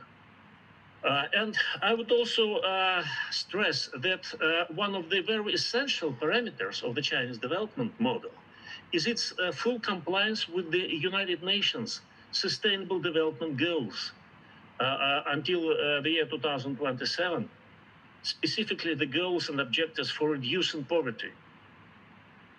As Chairman Xi Jinping noted in the year 2018, over the 40 years of the period of openness and reforms, more than 700 million of poor people, according to the current UN standards, have successfully emerged from poverty, making up more than 70% of the total number of people in the world at this time, which means that China made a very significant contribution globally to reach this very important goal of the SDGs. China shows to everybody in the world that the so-called universal Western standards and values are not universal in itself. And we should keep in mind that each and every country should be able to take its own path of development. We know, of course, that the Communist Party of China is able to generate new ideas and new concepts, and the common attention is drawn to a number of key provisions expressed by Chairman Xi Jinping, specifically the concept of the community of the common destiny, the concept of the socialism with the Chinese characteristics in the new era, the concept of building a moderately prosperous society, etc., etc. So we have the whole set of new concepts and ideas which have been very well accepted in the world, not only in China. And these provisions show that China is entering a very important transition period of its development. And it becomes more confident and more constructive global player in world affairs. Because why? Because the CPC leadership shows to the rest of the world that it is being confident in the correctness of the policy and course which has been chosen, meaning to build socialism with the Chinese characteristics. And everybody in the world sees the steady growth of Chinese economy, which is the better proof for the correctness of these concepts and these ideas. And let me stress again that the strength of China's example as a successful socialist power is very much important not only for the left-wing forces, the socialism, Marxist forces, but also to the rest of the countries with the development, with the emerging economies who are still looking for their model of development. So China maybe is the best example for them. The concept of the community of the common destiny of mankind put forward by Chairman Xi Jinping reflects the Chinese vision of Chinese vision of the global international politics, which should be more harmonious, more sustainable, more fair, and to this extent, Russia completely supports this concept. Actually, this concept reflects the vision of the new world, or the future new world, which should be a multipolar, more secure, with more efficient and more balanced global governance system. And to this extent, let me mention the Belt and Road Initiative, which is a very good example of how it works. It's a very innovative concept and initiative, which, as we know, consists of two key elements, which is the Silk Road economic belt, and this is specifically important for Russia and the post-Soviet countries, those who belong to the Eurasian Economic Union, because our countries consider the cooperation and, as we call it now, the conjunction between Eurasian integration and the Silk Road economic belt. And of course, we see the maritime Silk Road of the 21st century. Moreover, we see the emerging ice Silk Road or polar Silk Road, which means the prospects of cooperation between Russia and China of how to explore the Northern Sea route in the Arctic. This Belt and Road Initiative can be presented as a kind of a global public good, as a platform of multilateral cooperation, corresponding to international rules, first of all, and then corresponding to the needs of national developments of those countries who wish to join. Now the Belt and Road Initiative is about 8 years old, and the experience of its practical implementation show that it has already played an exceptionally important role in the development of trade and economic cooperation in Eurasia and Asia Pacific and other regions. Because the BRI Belt and Road Initiative, based on deep and very much considered strategic planning, allows countries interested to participate to align their national development strategies with the Belt and Road Initiative strategy. And to this extent, Belt and Road Initiative is a unique initiative in the modern global economy and international relations, enabling various countries to co-develop and enabling for their long-term cooperation. And as more changes to be occurred in the economic structure, the promotion of structural reforms is very much important. The promotion of balance of supply and demand is very much important. Now we need to secure what we call the global chain of support and demand. And to this extent, we should consider the concept of resilience. This is important.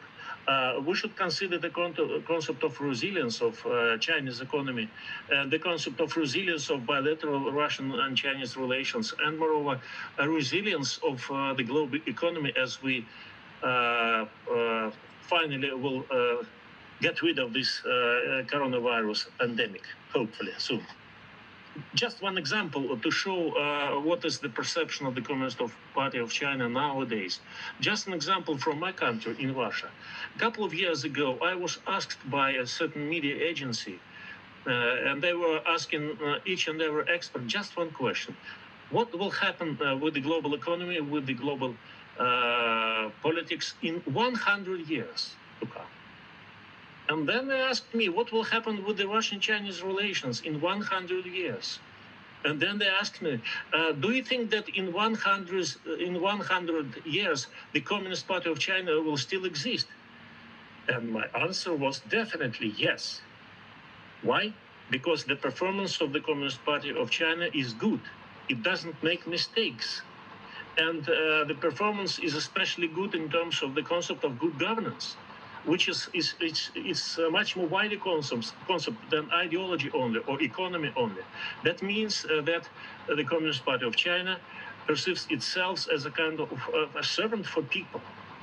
And the idea is to better serve people's needs and in politics and economy and social life.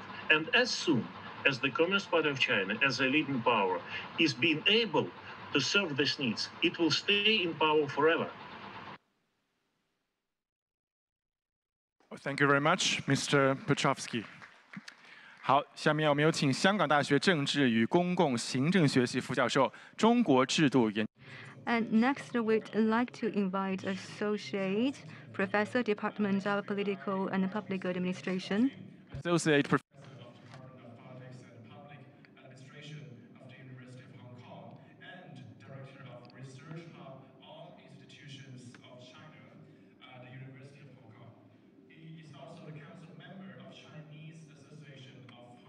And Macau Studies of China. Mr. Yan, please. First of all, I would like to thank the organizers. 在这儿呢，我也要感谢。Today, it was a privilege to learn from the insight of my panelists here. This year marks the centennial celebration of the founding of the Chinese Communist Party.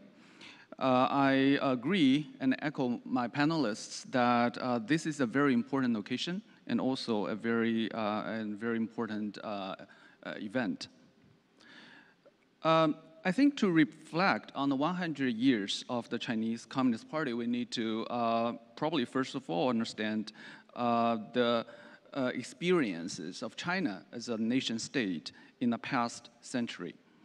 What did China experience in the past 100 years, especially since the founding of the People's Republic of China in 1949? I think there are at least three major transformations. First, in the past 100 years, China has transformed itself from the poorest country in the world to the second largest economy. When the Chinese Communist Party held its founding congress in 1921, China was probably one of the poorest countries of the whole world and was torn apart by foreign and domestic wars. But today, China is a leader of the global economy. But more importantly, I think the living standard of the Chinese people has risen to a new level. In 1949, and probably even in 1978, only a few people in China had private cars. But today, when we sit in a traffic jam in Beijing, we complain that there are just too many private cars in big cities of China. Secondly, I think China has also experienced a transformation under the leadership of the Chinese Communist Party from a Soviet-style centrally planned economy to a socialist market economy, which is also a very successful historical event. The third transformation, I think, is China's transformation from a traditional society to a modern society. And this is an ongoing process. There have been other important transformations as well. For example, internationally, China has transformed from a once marginalized member of the global community and also a victim of Western colonialism and invasion to an increasingly important power on the international stage. So in my view, when we discuss transformation, we are reminded of the many kinds of transformation that took place in the past 100 years. And especially over the past 70 years under the leadership of the Chinese Communist Party, and also in the newly found People's Republic in the Chinese history. My point here is that when we are reflecting on the broad transformation of China, we need to see this as an ongoing process, and also a process of trial and error.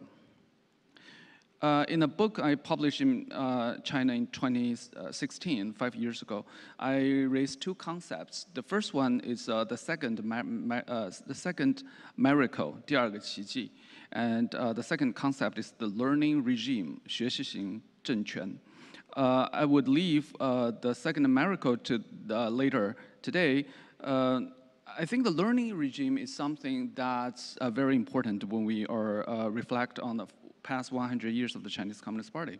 If we call the Chinese regime as a learning regime, 学习型政权, then probably we can also call the Chinese Communist Party a learning party, 学习型政党. In my view, the central achievement of the Chinese Communist Party over the past 100 years, especially over the past 70 years, is to constantly and attentively learn how to govern modern Chinese society, which is a multicultural society in transformation that is full of wonders and surprises.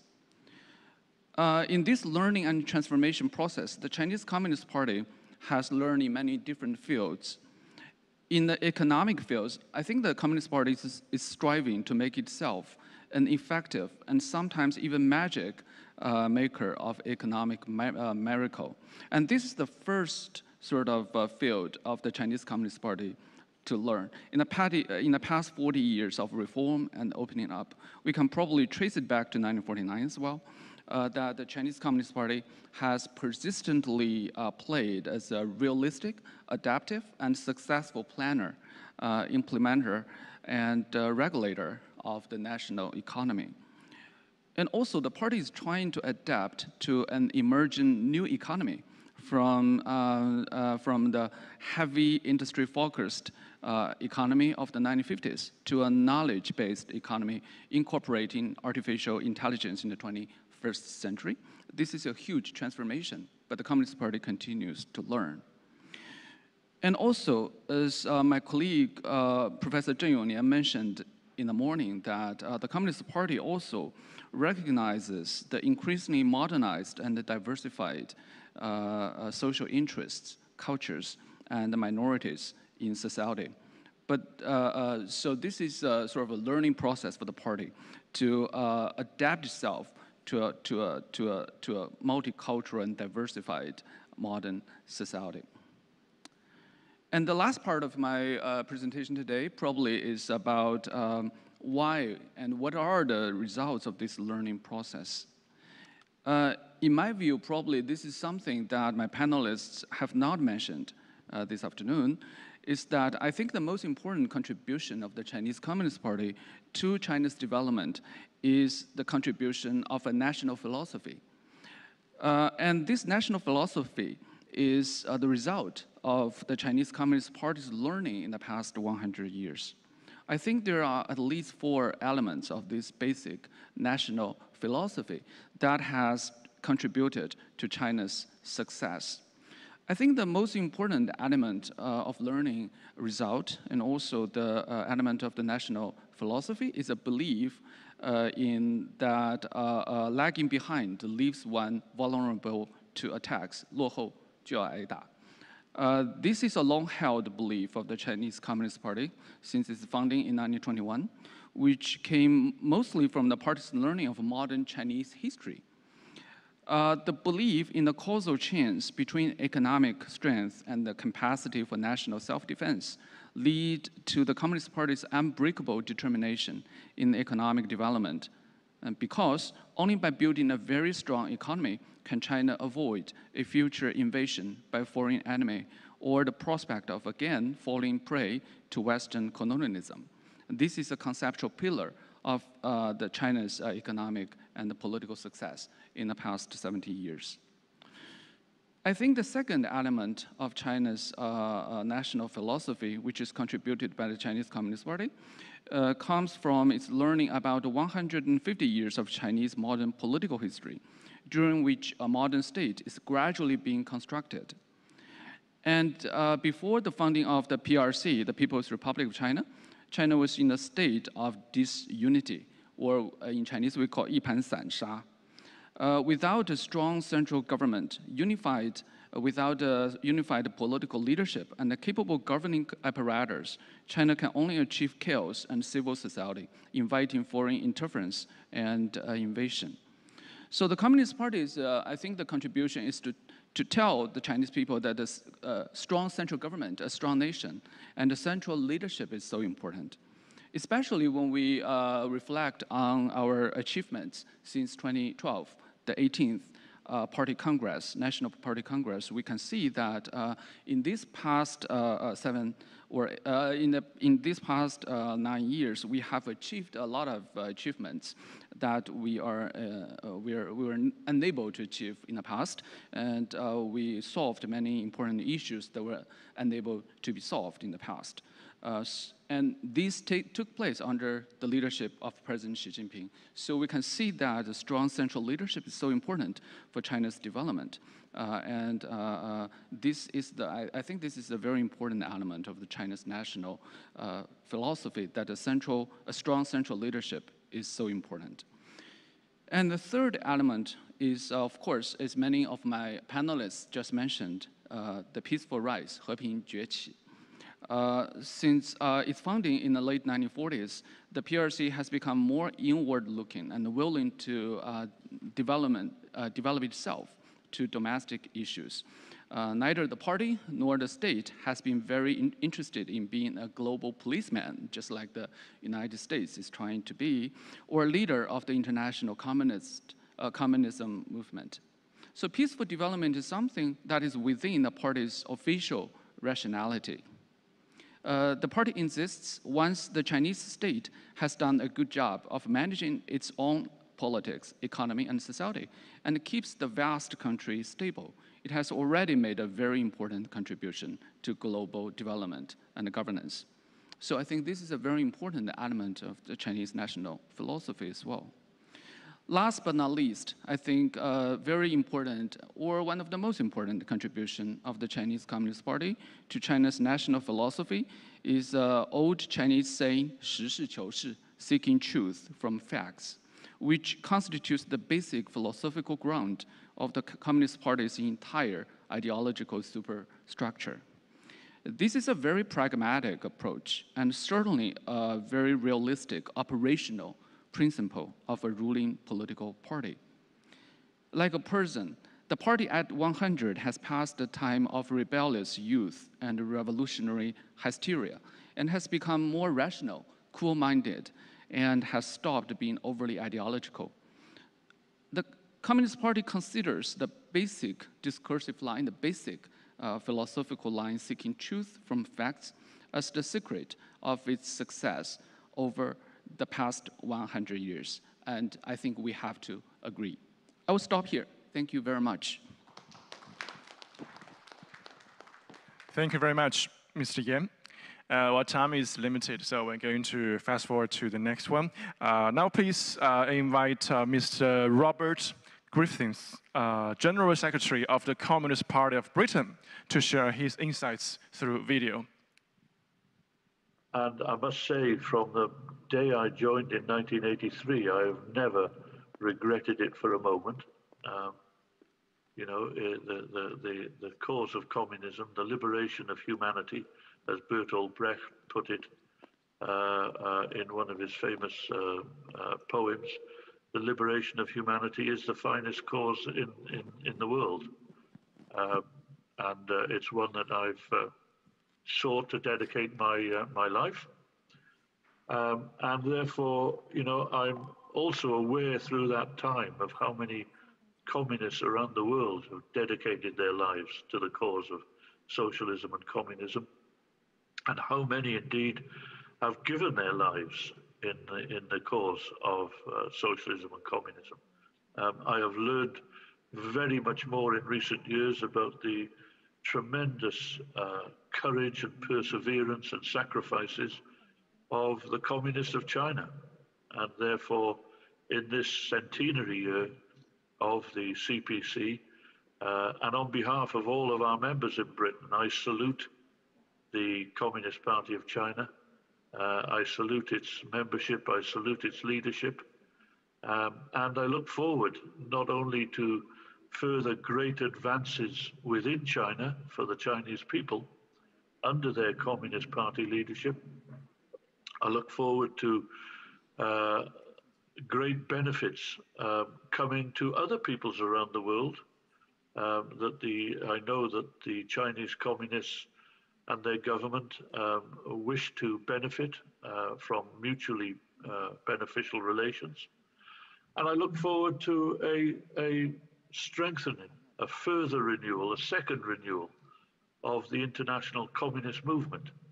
And perhaps I'll finish by saying again, one of my great pleasures in recent years, politically speaking, is to see the increased role that the CPC is playing in the international communist movement. You know, we have our international meetings every year. We have our arrangements for coordination and preparation in between those meetings. And I think the way in which the Communist Party of China has come more to the fore, played a much bigger role in the proceedings of the meetings and in the organization and the preparation in between those meetings, and has stepped up its links and its relations with communist parties across the world, big and small. Even small parties such as ours are treated with absolute respect on the basis of equality and so on. I think the CPC is becoming a model as to how communist parties should conduct themselves in the wider international communist movement. So perhaps, you know, with that tribute, that would conclude my salutations to the Communist Party of China in its 100th year. I have certainly been to China 5, 6, perhaps 7 times. Deep impression left by my visit to Xinjiang and to the capital city, to Urumqi. Went on little walks from our hotel, one of the most wonderfully advanced, luxurious hotels I've ever been to anywhere in the world, by the way. But when we left the hotel and walked around the local area, people in Britain think we must have been escorted by officials or by secret police or something like that. Well, of course, that's absolute nonsense. We went out and we walked in the area locally. We went to local markets. And of course, we heard everybody speaking a language that sounded nothing like Han Chinese. They were speaking the Uyghur language. The officials that we met from the city government and from the party in Xinjiang and Urumqi, almost all of them were Uyghur speaking. They had to bring their own interpreters because our interpreters from Beijing did not speak Uyghur. So everywhere we went, we saw the Uyghur language on the signs, on the notices. We heard the Uyghur language being spoken. The officials we spoke to and had meetings with, almost all of them, in fact, I think all of them spoke in the Uyghur language, translated then for us into English and so on. And then shortly after we came back to Britain, I opened a copy of the Guardian newspaper and read a report of a speech in the European Union Parliament by the leader of the so-called World Uyghur Congress, which I think was then based in the United States. It's based in Germany now, in which he was telling members of the European Parliament that the Uyghur language was banned, that all the notices and signposts in Xinjiang were in Han Chinese only, and that all of the top officials were Han Chinese and not Uyghurs. Well, we had just been there. We had seen that this was the complete opposite of the truth. After coming back from Xinjiang a few years ago, I would never automatically believe anything I read or hear or see in the Western media about what's occurring in Xinjiang, because I've seen how that can be so completely misrepresented. So being able to take part in discussions and meetings in Britain and to tell people of this personal experience, I think I think it is quite important. I think one only has to look at the enormous economic and social advances of recent decades in China to understand that clearly, without going into the fine details, the general policy lines of the Communist Party of China and the government of China have been to the great advantage of hundreds of millions of Chinese people. You know, the achievement lifting 700 million people out of poverty, out of absolute poverty in recent decades. I think that is about, when one looks at the world as a whole, when one looks at the number of people who've been lifted out of absolute poverty around the world, China accounts for about 3/4 of them. So this is an achievement on an historic scale. Well, thank you very much, Mr. Griffith. 那么下面有请香港岭南大学高级研究员刘淑勇先生发言。May I invite Mr. Liu Shu, Senior Research Fellow of Lingnan University, Hong Kong. Mr. Liu, please.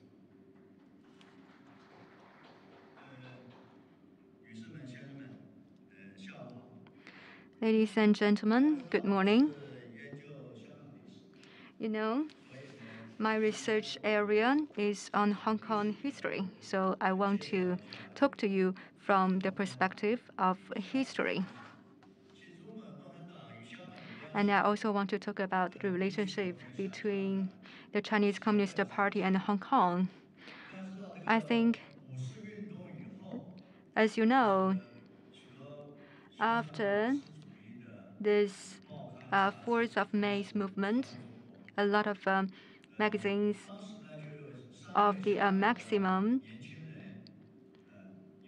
transported to Hong Kong.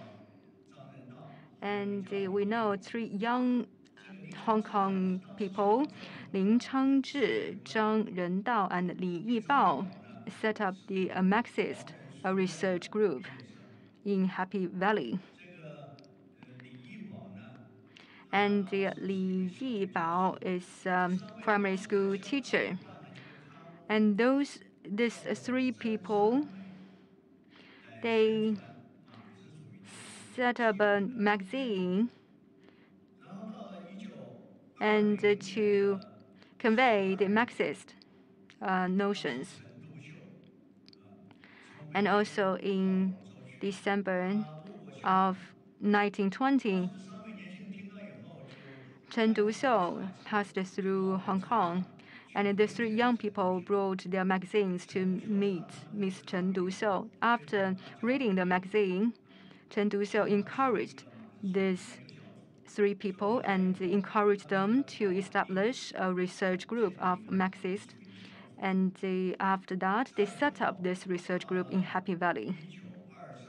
And in 1923, they established a Communist Youth League.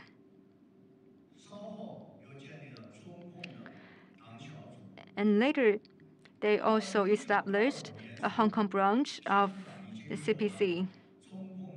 And in early 1925, Huang Ping is the secretary of this Hong Kong branch. Of course, we have a researcher with the same name, Huang Ping. As you know, industrial workers are the social foundation of the CPC. And Hong Kong seamen were among the earliest industrial workers in modern China. So early CPC members in Hong Kong attached great importance to conducting the party promotion among seamen. They made speeches to those people on multiple occasions and explaining the reasons for revolution. And you know, there are 2 large-scale labor movements in Hong Kong. And the first one is the seamen strike of 1922, and also the Canton Hong Kong strike of 1925 to 1926. The labor movement in Hong Kong, and they trained and cultivated a number of key members for the CPC, among whom Lin Weiming, Su Zhaozheng, and Cheng Yu and Zheng Sheng were the most and outstanding representative. And those are the outstanding leaders of the early labor movement in China. And Chen Yu served as Minister of the Fuel Industry, Minister of the Coal Industry of the CPC Guangdong Provincial Committee. And another people, Zheng Sheng, was the commander of the Dongjiang column in the anti-Japanese war. And after the founding of New China, he served as Minister of Transport. So those are the relationship between Hong Kong and the Communist Party in the early 80s. And in 1927, Chiang Kai-shek launched the party purge in Guangzhou. And we called it 15 April movement. And some communist members were arrested. For example, Xiao Chuyu were executed. So they relocated to Hong Kong because it cannot have any further movement in Guangdong province. And in the same year, the political bureau of the Central Committee of CPC and the first Guangdong Provincial Committee of the CPC was established in Hong Kong.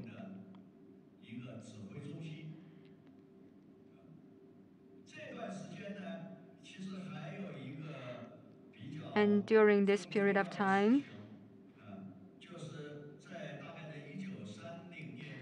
in the autumn and winter of 1930, with the support of the Southern Bureau and the Guangdong Provincial Committee, the Central Committee of the CPC set up a secret transport route to the Central Soviet area through Shanghai, Hong Kong, Shantou, and Yongding, because it's very hard for those people to go to the Central Soviet area. So they transported through the Shanghai to Shantou and the Yongding. And more than 200 important leaders, including Zhou Enlai, Liu Shaoqi, and Deng Xiaoping, Ye Jianying, Chen Yunbogu, and Ren Bishi, etc. They were transported to the Central Soviet area through this route. And this route was maintained until 1934, when the Central Red Army began the Long March. And after the outbreak of the anti-Japanese war in 1937, Liao Chengzhi set up the 8th Route Army Hong Kong office. And he also participated in the work of the China Defense League, led by Song Qingling.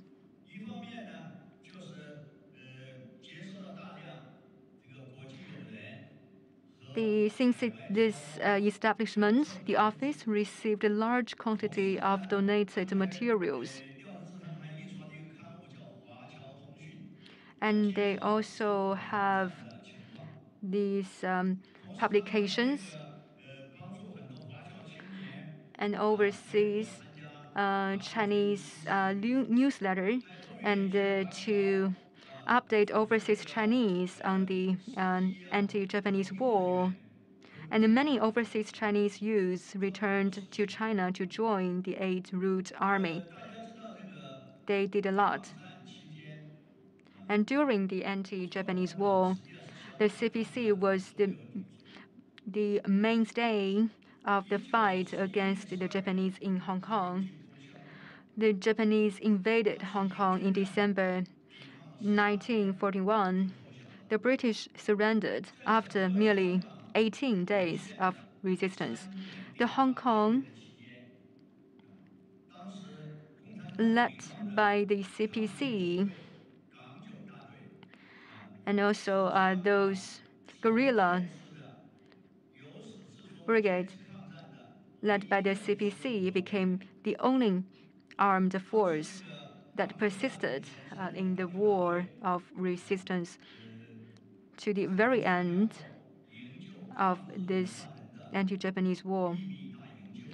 And they also participated in the secret campaign to rescue anti-Japanese cultural workers.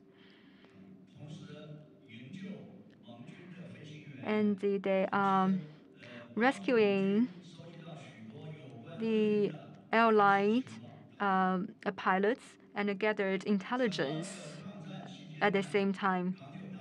And during the Japanese occupation, 115 soldiers of the Hong Kong Kowloon Brigade died in this defending war, in defending Hong Kong. And in the early post-war period, the UK allowed the CPC to maintain a certain degree of legal presence in Hong Kong because they think there's cooperation between the CPC and the UK. You know, there's a liaison office of the central government, and its predecessor, it's the office of this Hong Kong Kowloon Brigade of First Army. So this is its history. And at that time, they wanted to establish their work surrounded Hong Kong. Therefore, Hong Kong has a multi-faceted roles. And in Hong Kong, this is a very important place for the culture and publicity for the anti-civil war and anti-dictatorship campaign. And this is also place of emergence of the democratic parties and their leaders. And also this is a place for the logistical support basis in the war of liberation. And in the end of civil war,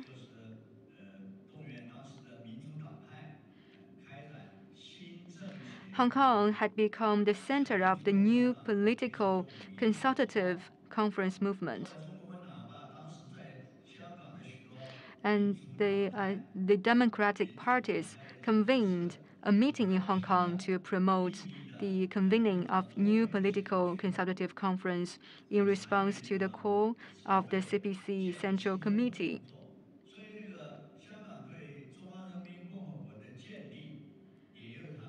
So Hong Kong contributes a lot in the establishment of the People's Republic of China.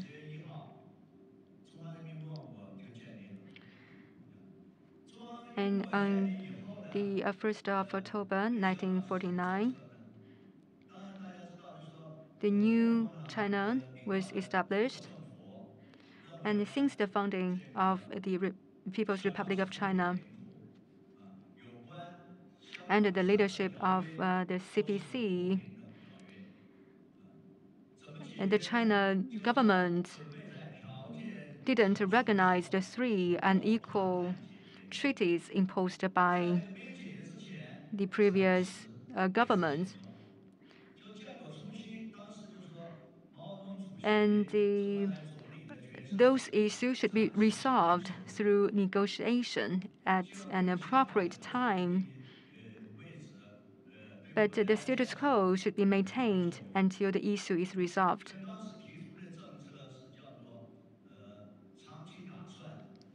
So they had the special policy of planning for the long term and making full use for Hong Kong,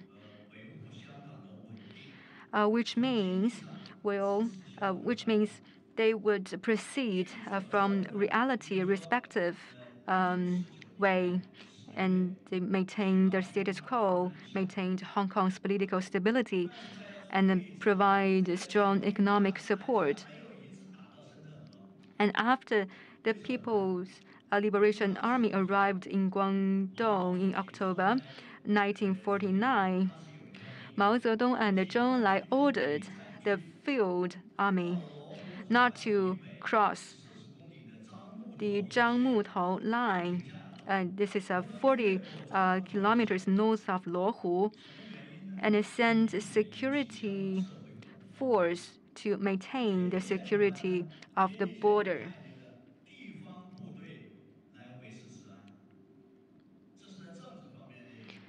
This is the political measures, and from the economic perspective,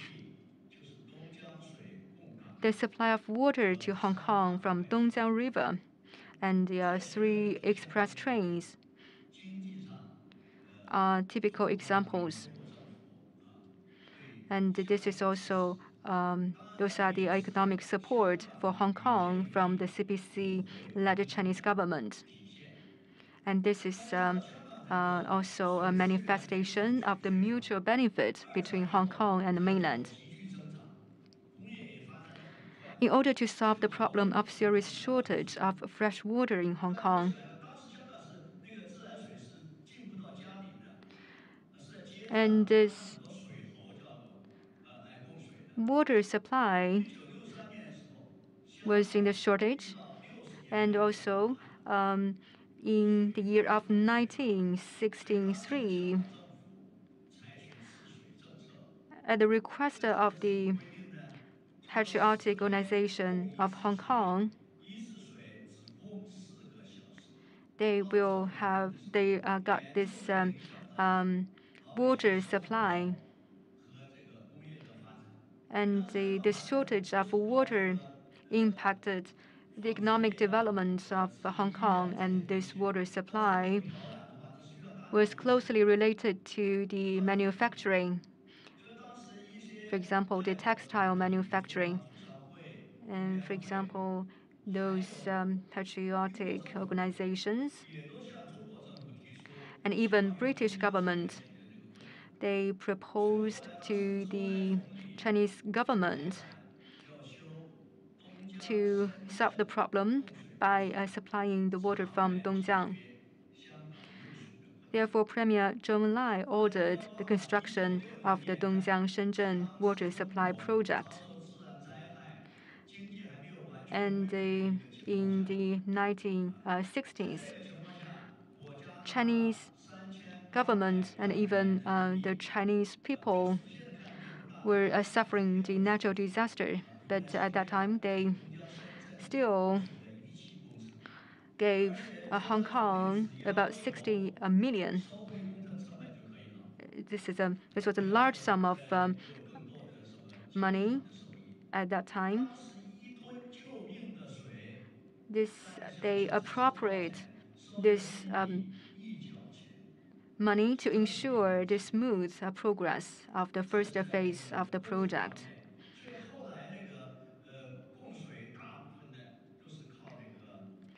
So this water was supplied to Hong Kong. For example, we have this water supply to Hong Kong, and this was accounted 150 million cubic meters of water were transported from the mainland to Hong Kong in 1997, and accounting for 82% of Hong Kong's water consumption that year. In addition, the Ministry of Railway and the Ministry of Foreign Trade and Economic, starting from 1962, they sent 3 express cargo trains for supplying frozen commodities to Hong Kong and Macau.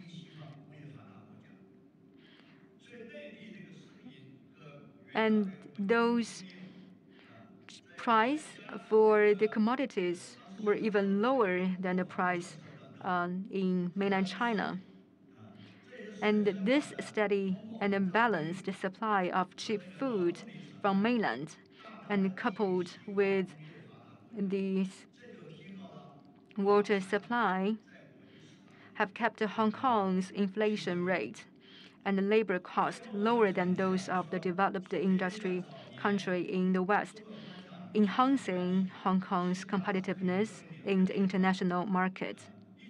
And the relationship between the CPC and Hong Kong in the early stage can be roughly divided into 2 stages.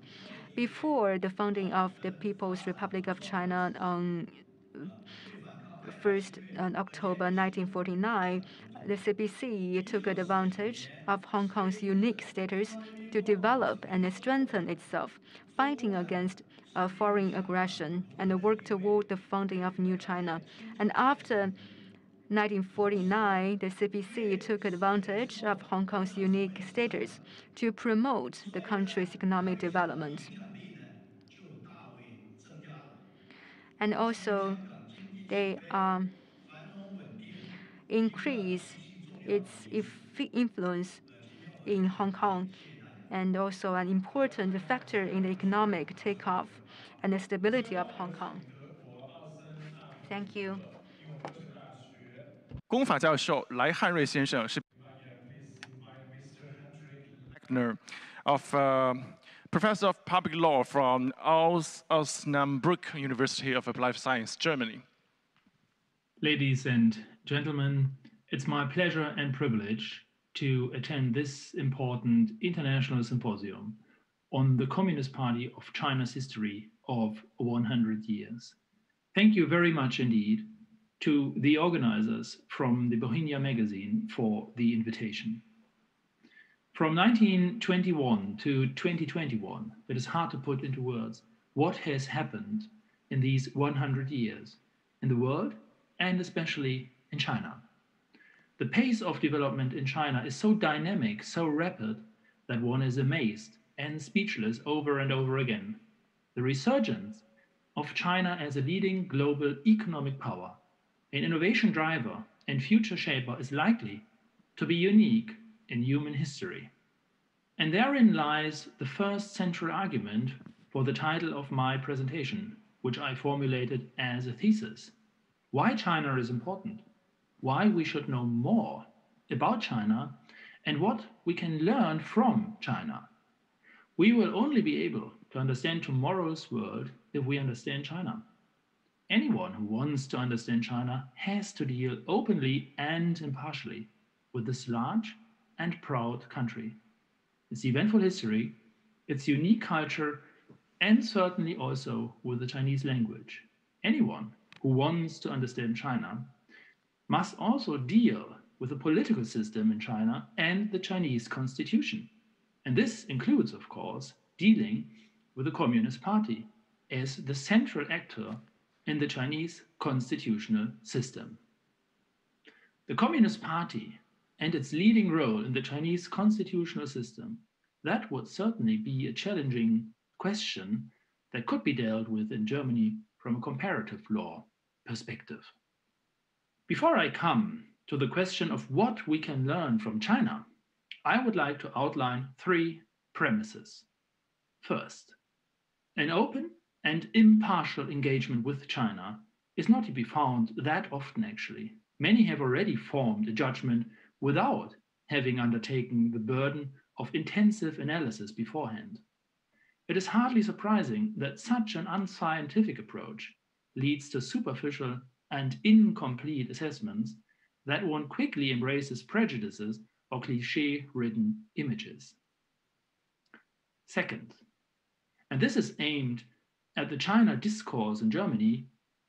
We Germans in particular shouldn't walk around the world with our pointing finger raised, wanting to teach others what they have done right or wrong. Nobody likes to be reprimanded.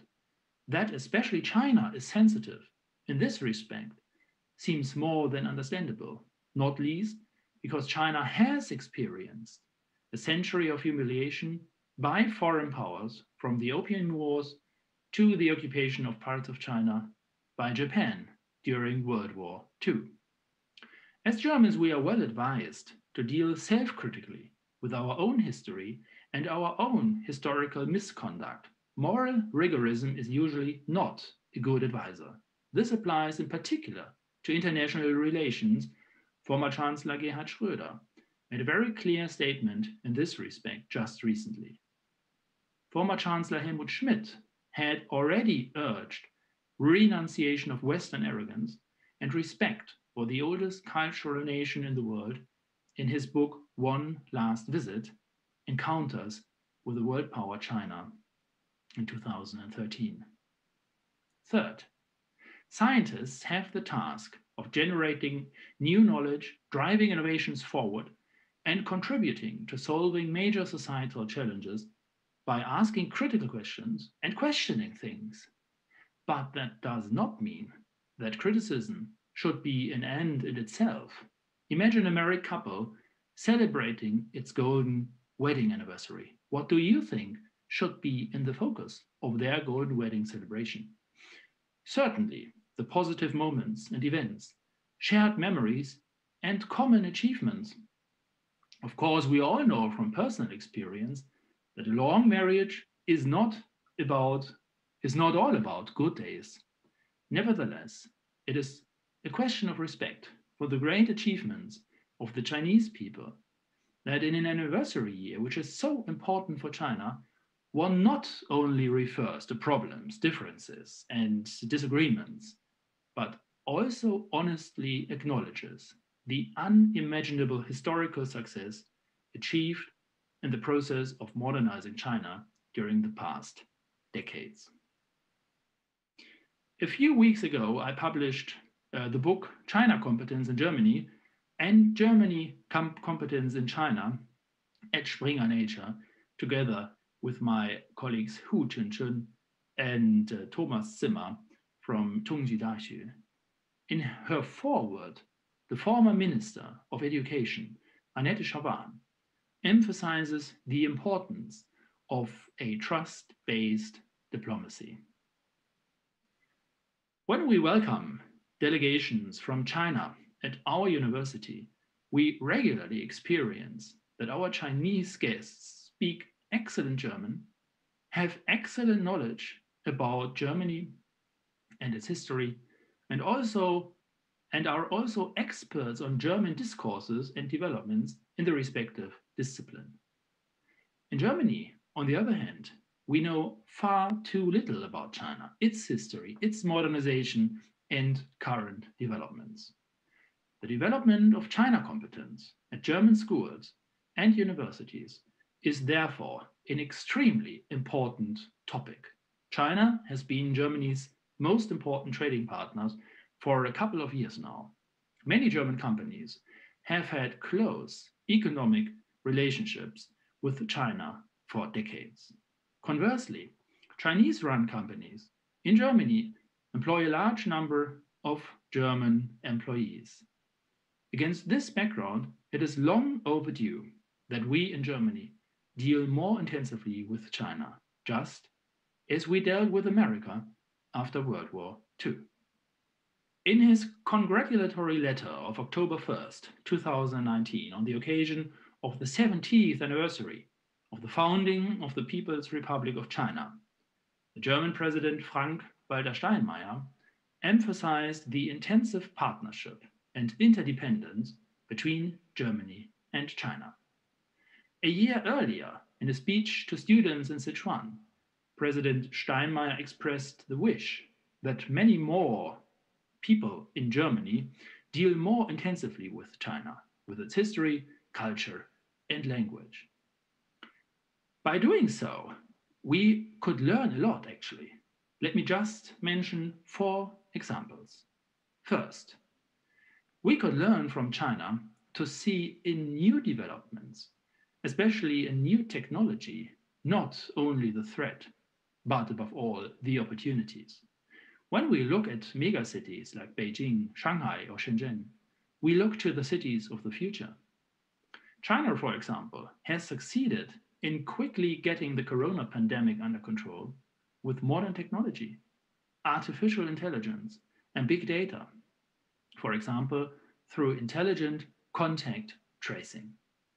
Second, former President Christian Wulff praised the Chinese enthusiasm for education in his inaugural speech in 2010. I personally experienced the hard work, the enormous discipline, and the real joy of learning in exchange with the students from Hefei Xuyuan and from Zhonghua Zhengfa Daxue, where I have the pleasure to teach as a visiting professor. Third, the Swiss sinologist Harro von Senger dealt with the Chinese art of long-term strategic planning in his book Supraplanung, Unrecognized Horizons of Thought from the Middle Kingdom. This would certainly be a beneficial broadening of perspectives for us in Germany too, especially when dealing with contradictions. And last but not least, the Chinese way of life, which is simply amazing and inspiring. In terms of international understanding, more direct contacts between Germans and Chinese would therefore be absolutely desirable.